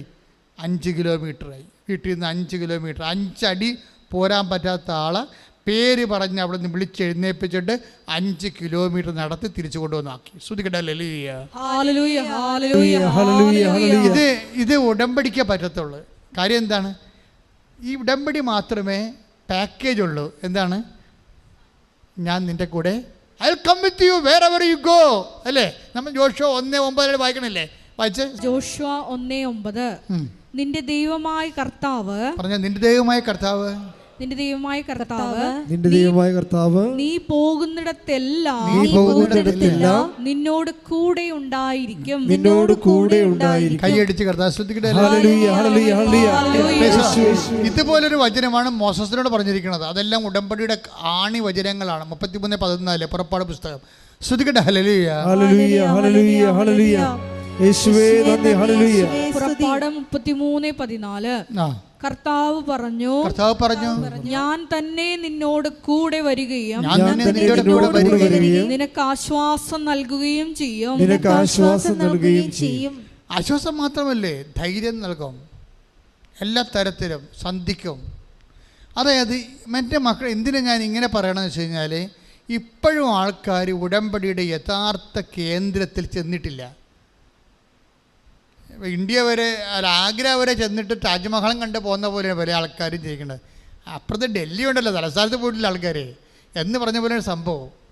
ഉടമ്പടിയുടെ കേന്ദ്രമെന്ന് പറയുന്നത് സാന്നിധ്യമാണ്. ദൈവത്തിൻ്റെ ഏറ്റവും വലിയ കൊതി എന്താണെന്നറിയാമെന്ന്, നമ്മുടെ കൂടെ സഞ്ചരിക്കുക, ജീവിക്കുക, സാന്നിധ്യം നൽകുകയാണ് ചെയ്യണത്. ബാക്കിയെല്ലാം അതാണ് ലക്ഷ്യം ദൈവത്തിൻ്റെ. നിൻ്റെ പ്രശ്നങ്ങളെല്ലാം ദൈവത്തിൻ്റെ മാർഗമാണ്. ദൈവത്തിൻ്റെ ലക്ഷ്യം എന്ന് പറയുന്നത് നിൻ്റെ കൂടെ, എൻ്റെ കൂടെ ജീവിക്കുക എന്നുള്ളതാണ്. അപ്പം നീ അതിന് പ്രാധാന്യം കൊടുത്താണ് ഉടമ്പടിയിൽ സെറ്റ് ചെയ്യണമെന്നുണ്ടെങ്കിൽ, കർത്താവേ നീ എന്നെ വിട്ടു പിരിഞ്ഞു പോകരുത്, എൻ്റെ കൂടെ ഉണ്ടാകണം. കഴിഞ്ഞ ദിവസങ്ങളൊക്കെ ധ്യാനിപ്പിച്ചപ്പോഴേ അപ്പോസ്തലന്മാർ സന്ധ്യ ആയപ്പോൾ കർത്താവിന് പറഞ്ഞു, കർത്താവ് എമ്മാവൂസ് ശിഷ്യന്മാരില്ലേ, പണപോക്ക് സന്ധ്യയായി. അപ്പോൾ യേശു മുന്നോട്ട് നടക്കുന്നതായിട്ട് ഭാവിച്ചു എന്നാണ് പറയണത്. അപ്പോൾ അപ്പോസ്തലൻ പറഞ്ഞു, സന്ധ്യയായി, നീ ഞങ്ങളോടൊത്ത് വസിച്ചാലും. തിരിച്ച് വിളിച്ചില്ലെങ്കിൽ ആ ഒരു പോക്കും പോകും. അതാണ് വിഷയം. സാന്നിധ്യം വിളിച്ച് ചേർക്കേണ്ടതാണ്, അല്ലാതെ ഓട്ടോമാറ്റിക്കായിട്ട് സംഭവിക്കുന്നതല്ല. അതിൽ നിന്ന് വ്യക്തമാണ്. ആ take the word of God. ശ്രദ്ധിക്കട്ടെ. ലൂക്ക 24:29. അവർ അവനെ നിർബന്ധിച്ചുകൊണ്ട് പറഞ്ഞു, ഞങ്ങളോട് കൂടെ താമസിക്കുക, നേരം വൈകുന്നു, പകൽ അസ്തമിക്കാറായി. അവൻ അവരോട് കൂടെ താമസിക്കുവാൻ കയറി. നമുക്കൊക്കെ വരുന്നൊരു പ്രശ്നമുണ്ടല്ലോ, നേരെ എപ്പോൾ വേണമെങ്കിലും വൈകാം. 5 മണി വരെ 6 മണി വരെ കാത്തിരിക്കേണ്ട കാര്യമില്ല. രാവിലെ അതിന് നേരം വൈകും. നമുക്ക് രാവിലെ അതിന് എഴുന്നേൽക്കുമ്പോൾ തന്നെ കുഞ്ഞിന് കഴിഞ്ഞ ദിവസം കണ്ടില്ലേ, ആ കുഞ്ഞിന് ജന്നി പിടിച്ചിട്ട് അവൻ തളർന്നു പോയി രാവിലെ. അപ്പം തന്നെ നേരം വൈകി. അപ്പം തന്നെ അമ്മയുടെ സന്തോഷത്തിൻ്റെ അസ്തമയമായി. നേരം വൈകില്ലേ. അവളാണെങ്കിൽ കൊന്നെന്ന് പറഞ്ഞാൽ കൃപാസനത്തിൽ പോകത്തില്ല. എന്താ പോകാത്തത്? അനിയത്തിയുമായിട്ട് ഇടിയാണ്. അനിയത്തി പറയും, നീ കൃപാസനത്തിൽ പോ. പിന്നെ മാതാവിന് കാശ് കൊടുത്തിട്ടാണ് മാതാവിനെ ധ്യാനിക്കണത്. മാതാവ് ഞങ്ങളുടെ നാട്ടിലുണ്ട്. നീ ആ കൃപാസനത്തിൻ്റെ കാര്യം നിങ്ങളുടെ പറഞ്ഞു പറയേണ്ട കാര്യം. കാര്യം ഈ പത്രവും ചിലരൊക്കെ സ്ഥലമൊക്കെ പത്രമൊക്കെ വാങ്ങിക്കണ്ടേ. നമ്മളെ സ്വസ്ഥക്കാഴ്ച പോലും എടുക്കണില്ല. പിന്നെ പത്രം നമ്മൾ പുറത്തടിക്കണ കാരണം അതിൻ്റെ പൈസ വാങ്ങിക്കുന്നുണ്ട്. നമ്മൾ ഇനിയും അടിക്കണമല്ല. പക്ഷേ എന്താ പ്രോബ്ലം വെച്ച് കഴിഞ്ഞാൽ, അല്ലാതെ ഒരു സാധനവും സംഭാവനയോ സ്വസ്ഥക്കാഴ്ച ഒരു സാധനം നിങ്ങൾക്കത് വായിക്കണില്ലല്ലോ. ഇവിടെ ആരും വേണ്ടി നിൽക്കണ വില എഴുതി വെച്ചിട്ട്, കുർബാന പണം പോലും എഴുതി വെച്ചിട്ടില്ല ഇവിടെ. ഞങ്ങൾക്ക് വേണമെങ്കിൽ ഒരു 30 ലക്ഷം രൂപ യൂട്യൂബിൽ നിന്ന് ഉണ്ടാക്കാം ഒരു മാസം. അത്രയും വരുമാനം മേടിക്കും. അത് വാങ്ങിക്കണില്ല. അത് എന്താ വാങ്ങിക്കാത്തതിൻ്റെ കാരണം വെച്ചാൽ, ഇപ്പോൾ കാസായില്ലേ, കാസ ആ സ്വർണ്ണമാണെന്ന് വിചാരിച്ചോ, ആരെങ്കിലും വിൽക്കുമോ? അത് കൊടുത്താൽ കാശ് കിട്ടും വിചാരിച്ചിട്ട് വിൽക്കത്തില്ല. അത് കർത്താവിൻ്റെ തിരുരക്തം കുദാശ ചെയ്യണതാണ്. അതിന് വിലയിടാൻ പറ്റത്തില്ല. അതുകൊണ്ട് ഞങ്ങൾ ഇപ്പോൾ വരെ എടുത്ത തീരുമാനം, ഇപ്പം നാളെ മാറിയിട്ട് ചിലപ്പോൾ എന്ന് പറയാം, അച്ഛാ ഇവർ ഇത് തന്നെ അവർക്ക് റീഫണ്ട് ചെയ്യച്ചാ. ചില വന്നതിനോട് വന്ന് ഉപദേശിക്കും, മീഡിയ മാൻ വന്ന് ഉപദേശിക്കും, നിങ്ങളുടെ യൂട്യൂബിൻ്റെ വരുമാനം കൂട്ടാൻ വേണ്ടി അവർ തരുന്ന പൈസ നിങ്ങൾ കാശ് വാങ്ങിക്കണ്ട, മറിച്ച് അത് അവർക്ക് റീഫണ്ട് ചെയ്യും. എന്നിട്ടത് യൂട്യൂബിൻ്റെ പ്രൊമോഷന് വേണ്ടി എടുക്കുക. അങ്ങനെയൊക്കെ ഉള്ള ചിന്ത ഇപ്പോൾ ഉണ്ട്. കാര്യം നമ്മൾ പൈസ 5 പൈസ വാങ്ങിക്കത്തില്ല, തിരിച്ച് കമ്പനിക്ക് തന്നെ അവർ പൈസ തരണ്ട. അതിന് ആ പൈസക്ക് അവർ നമ്മുടെ യൂട്യൂബ് പ്രൊമോട്ട് ചെയ്താൽ മതി എന്ന് പറഞ്ഞ് ഇപ്പോൾ മീഡിയ ഉപദേശകർ ഇവിടെ വരുന്നുണ്ട്. ഞങ്ങൾ അതിനെ പോസിറ്റീവായിട്ട് തന്നെ എടുക്കണത്. പക്ഷേ പ്രാർത്ഥിച്ച് മെസ്സേജ് എടുത്താൽ മാത്രമേ നടപ്പിൽ വരത്തുള്ളൂ. പക്ഷേ അതിൻ്റെ 5 പൈസ നമ്മൾ ഈ സ്ഥാപനം മേടിക്കത്തില്ല ഒരിക്കലും. കാര്യം അത് കർത്താവിന്. അപ്പോൾ അങ്ങോട്ട് തന്നെ എടുക്കുകയാണ്. നമ്മുടെ യൂട്യൂബ് പ്രൊമോട്ട് ചെയ്ത് പോകണമെങ്കിൽ ലക്ഷങ്ങളിലേക്ക് പെട്ടെന്ന് കർത്താവിൻ്റെ വചനം എത്തും. അപ്പോൾ നമ്മളതിനു വേണ്ടിയാണ് ഈ കട്ടപ്പാട് മുഴുവൻ. നിങ്ങളെ കൊണ്ടൊക്കെ ഓരോ സ്ഥലത്തും പത്രമൊക്കെ കൊടുപ്പിക്കേണ്ട ഉദ്ദേശം എന്താണ്? കർത്താവിനെ അറിയാത്തവരെ അറിയണം, അറിഞ്ഞവർ ആഴപ്പെടണം. അതിന് മനസ്സുള്ള ആൾക്കാരെ സന്തോഷത്തോടെ ചെയ്യും, ദൈവം അവിടെ കൂടെ സഞ്ചരിക്കുകയും ചെയ്യും. അത് കൃത്യമായ അനുഭവങ്ങളല്ല നമുക്കുള്ളത്. എന്താ പ്രശ്നം വെച്ച് കഴിഞ്ഞാൽ, ഈ ഒരു വിഷയത്തിൽ നമ്മൾ ശ്രദ്ധിക്കേണ്ട ഒരു വിഷയം, ദൈവത്തിൻ്റെ മനസ്സിലിരിപ്പ് നമ്മുടെ കൂടെ സാന്നിധ്യം നൽകണമെന്നുള്ളതാണ്. പിന്നെ ദൈവത്തിന് 2 മനസ്സിലിരിപ്പുണ്ട്. ഹിഡൻ അജണ്ട എന്ന് നമ്മളൊക്കെ നാട്ടുകാർ പറഞ്ഞ പോലെ 2 ഹിഡൻ രഹസ്യമായ ഗൂഢ മനസ്ഥിതിയുണ്ട്. ഒന്ന്, നമ്മുടെ കൂടെ നിത്യമായിട്ട് ദൈവം സാന്നിധ്യമായിട്ട് ചെയ്ത് ജീവിക്കണം. അതിനാണ് ഉടമ്പടി ദൈവം വെച്ചിരിക്കുന്നത്. 2ാമത് വെച്ചിരിക്കുന്നത് നമ്മൾ നിർബന്ധിക്കണം. അതാണ് വിഷയം. അല്ല വെറുതെ ദൈവം വന്ന് നമ്മുടെ കൂടെ താമസിക്കത്തില്ല. ഈ നിർബന്ധമാണ് പലപ്പോഴും നമ്മളെ പലതരത്തിൽ പ്രേക്ഷിത പ്രവർത്തനമൊക്കെ മാറ്റുന്നത്. ഒരു നിർബന്ധമാണ്. കർത്താവെ, ഞാൻ 100 പേരെ അങ്ങയെ അറിയിക്കും, അങ്ങ് എന്നെ വിട്ട് പിരിഞ്ഞു പോകരുത്. കർത്താവ്, ഞാൻ രോഗികൾക്ക് കൊണ്ടുപോയി ഭക്ഷണം കൊടുക്കും, അങ്ങ് എന്നെ വിട്ട് പിരിഞ്ഞു പോകരുത്. കർത്താവ്, ഞാൻ കൊണ്ടുപോയി ആശുപത്രി കൊണ്ടുപോയി രോഗികളെ കാണും, കർത്താവ് നീ എന്നെ വിട്ട് പിരിഞ്ഞു പോകരുത്. അപ്പം നമ്മുടെ ഓരോ പ്രേക്ഷിത പ്രവർത്തനം പ്രാർത്ഥനയുടെ ഉദ്ദേശം എന്താണ്? കർത്താവ്, നീ എൻ്റെ കൂടെ വസിക്കണമേ. എല്ലാ പ്രേക്ഷിത പ്രവർത്തനവും നീ നിൻ്റെ പരീക്ഷ, വീട്, വസ്തു അതൊക്കെ കർത്താവ് നോക്കിക്കൊള്ളും. നീ പ്രാധാന്യം കൊടുക്കണം എന്താണ്? കർത്താവെ, ഞങ്ങളോടൊത്ത് വസിക്കുക. കാര്യം എന്താണ്? നേരം വൈകുന്നു, സൂര്യൻ അസ്തമിക്കാറായി.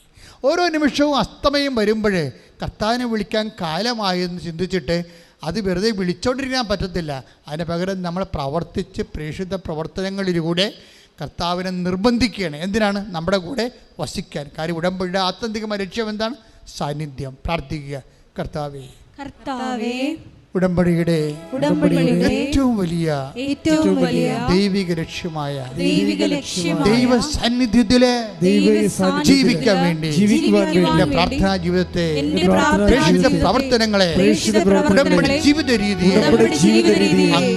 അങ്ങ് പൂർണ്ണമായി പ്രയോജനപ്പെടുത്തിക്കൊണ്ട് എന്നിൽ വസിക്കണമേ.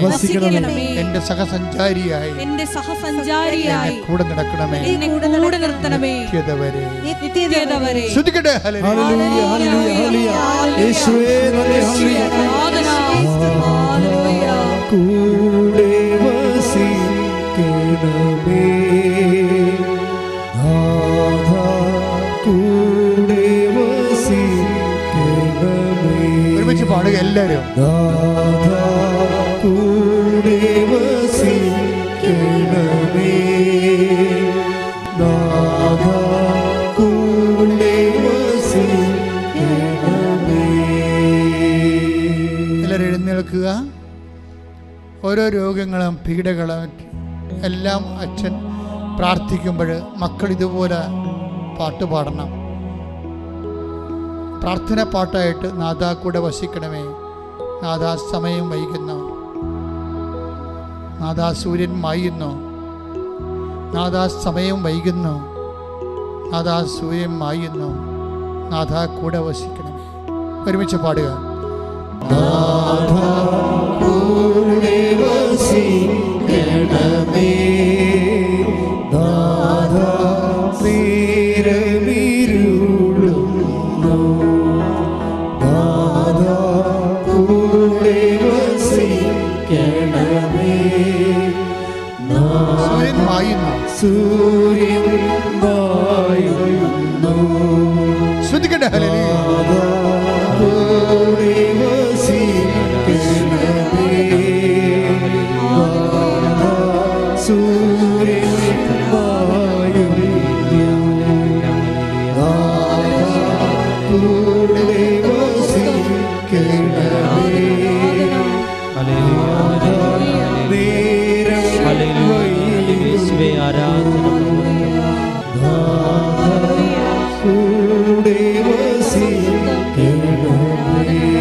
കർത്താവേ, നിന്റെ ഉന്നതമായ നാമത്തിന് സ്വസ്ഥം ചെയ്യുന്ന കർത്താവേ, മക്കളെ സ്തുതിച്ചോണ്ടിരിക്കട്ടെ. അച്ഛൻ പ്രാർത്ഥിക്കുമ്പോൾ അപ്പാ, സ്വർഗീയ അപ്പാ, അങ്ങനെ തിരുമുറിവാർന്ന വലതുകരം, അങ്ങനെ തിരുക്കുമാരന്റെ തിരുമുറിവാർന്ന വലതുകരം ഇപ്പോൾ ജനത്തിന് വേണ്ടി നീട്ടണമെന്ന് പ്രാർത്ഥിക്കുന്നു. അപ്പൊ അങ്ങ് പുത്രനായ യേശുക്രിസ്തു നാമത്തിലെ അപ്പോസ്തലന്മാരെ പോലെ ഞങ്ങൾ പ്രാർത്ഥിക്കുന്നു. അപ്പ രോഗികളായിട്ടുള്ളവരെ സ്പർശിക്കണമേ, അലർജി രോഗികളെ സ്പർശിക്കണം. അപ്പൊ എത്രയോ മരുന്ന് കഴിച്ചിട്ടും ഒരു പരിഹാരമില്ലാതെ, ഡോക്ടറിനെ പോലും ഇനി എന്താണ് ചികിത്സ എന്നറിയാതെ, ഇനി ആശുപത്രിയിലോട്ട് വരണ്ട, ഇനി എന്താണ് മരുന്ന് അറിയാൻ പാടില്ലാതെ ഡോക്ടർ പോലും ഞങ്ങളുടെ മുഖത്ത് നോക്കി ഉത്കണ്ഠപ്പെടുന്ന സമയങ്ങളിൽ ഞങ്ങളുടെ നേരം വൈകുന്നു. അപ്പ നാടാ ഈ നിമിഷം സൗഖ്യമായി, ഈ നിമിഷം കരുത്തായി ഞങ്ങളുടെ കൂടെ വസിക്കണമേ.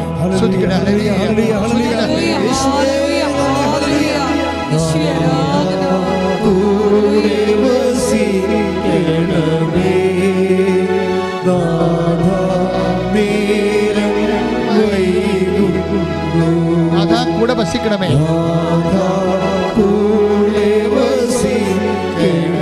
നേരം വൈകുന്നോ?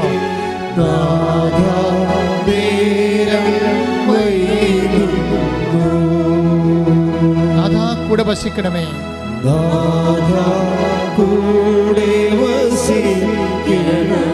അതാ സൂര്യൻ മായുന്നോ?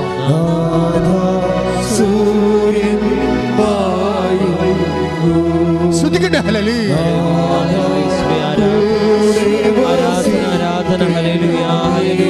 പക്ഷാപരത്തോടെ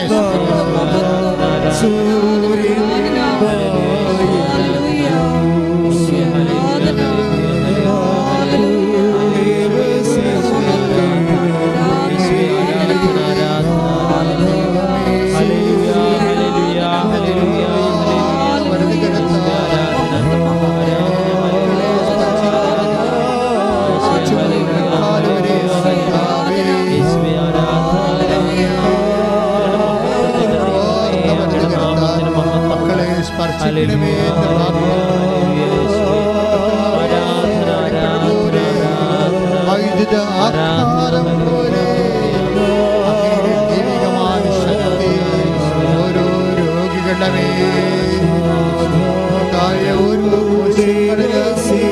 ഓരോ പേശികളില്, ഓരോ ഞരമ്പുകളില്, ഹൃദയത്തിലും ആന്തരിക അവയവങ്ങളിലും കർത്താവേ ഓരോ അവയവങ്ങളും കർത്താവേ നിന്റെ തിരുരക്തത്താൽ കുളിപ്പിക്കണമേ. അസ്ഥികള്, കോശങ്ങള്, അസ്ഥിക്കുഴകള്, കരള്, കശേരിക്കള്, പൈസ്കോടുകള്, തലച്ചോറുകള്, കർത്താവേ മാർഗരോഗങ്ങള്, തീരാവേദനകള്, സിസ്റ്റ് രോഗങ്ങള്, പിസിയോടി രോഗങ്ങള്, കർത്താവേ ആൽസർ രോഗങ്ങള്, അൾസർ രോഗങ്ങള്, മക്കളില്ലാത്ത അവസ്ഥകള്, കർത്താവേ എല്ലാ അലർജി രോഗങ്ങളും കർത്താവേ നീ സ്പർശിക്കണമേ. ഞങ്ങൾക്ക് വേണ്ടി ക്രൂശിക്കപ്പെട്ടവനെ, ഞങ്ങൾക്ക് വേണ്ടി തിരുവിലാവിൽ മുറിവേറ്റവനെ, ഞങ്ങൾക്ക് വേണ്ടി മുക്കിടം ചൂടിയവനെ, ഓ ആരാധനെ, ഓ ആരാധനെ. കർത്താവേ നിന്റെ തിരുരക്തം മഴ പോലെ പെയ്യട്ടെ. കർത്താവേ നിന്റെ തിരുരക്തം മഴ പോലെ പെയ്യട്ടെ. എല്ലാ കോശങ്ങളിലും കർത്താവിന്റെ രക്തം തലം കെട്ട് നിൽക്കട്ടെ. എല്ലാ കോശികളും വസ്തുക്കളിലും കണ്ണ് കാണാത്തവര്, ചെവി കേൾക്കാത്തവര്, തൊണ്ടയുടെ തൈകളുള്ളവര് കർത്താവേ സ്പർശിക്കണമേ, ഹൃദയത്തെ സ്പർശിക്കണമേ. വലിയ രോഗികളെ, ശ്വാസം കൊണ്ടുള്ളവര് കർത്താവേ, മണ്ണ് രോഗികള്, അലർജി രോഗികള്, ത്വക്ക് രോഗികളെല്ലാം പക്ഷാപരത്തോടെ കർത്താവേ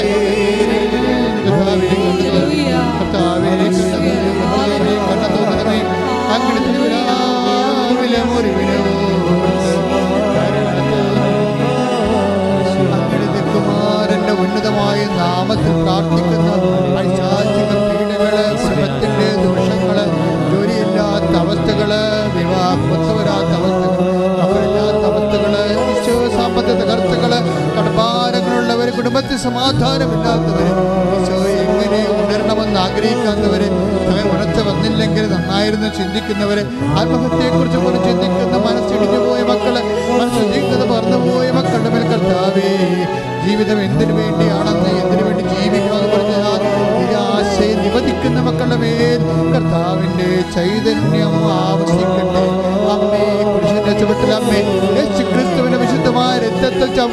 നമ്മെ അമ്മയുടെ ധൈര്യത്താൽ ഈ മക്കളെ അഭിഷേകം ചെയ്യണമേ എന്ന് പ്രാർത്ഥിക്കുന്ന യേശുവിൻ്റെ ശക്തി ഉതട്ടെ, യേശുവിൻ്റെ കൃപ ചൊരിയട്ടെ, യേശുവിൻ്റെ സ്നേഹത്താൽ ഈ മക്കളെ സ്നാനം ചെയ്യപ്പെടട്ടെ. യേശുവിൻ്റെ ഒരുമിച്ച് പാടുക.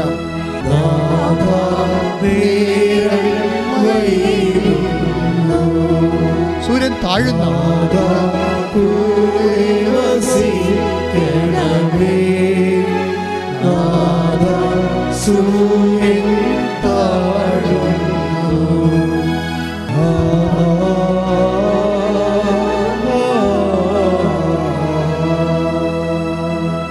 മുട്ടേ നിൽക്കുക.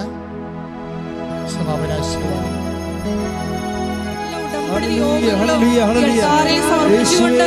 പ്രതിഷേധത്തിന് സാക്ഷികളാക്കി ഞങ്ങളെ ഉയർത്തണമേ എന്ന് പ്രാർത്ഥിച്ചുകൊണ്ട് ശിരസ് നമിച്ച് ദിവികാരുണ്യനാഥന്റെ ആശീർവാദം സ്വീകരിക്കാം.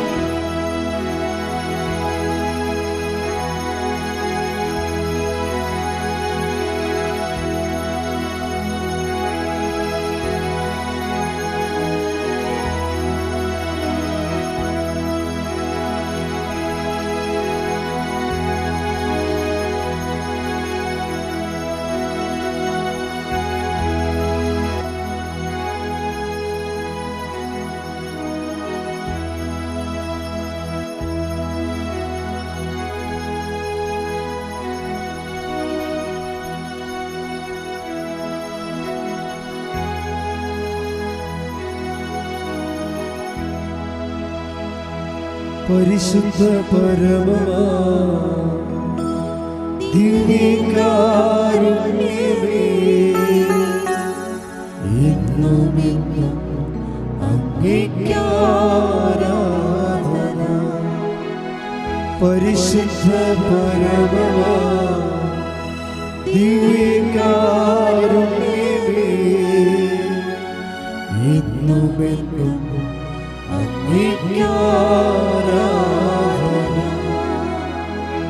പരിശുദ്ധ പരമമാ ദിവ്യകാരുണ്യമേ, എന്നുമെന്നും അങ്ങേയ്ക്കാരാധന. ആവേ ആവേ മരിയ, ആവേ ആവേ ആവേ മരിയ.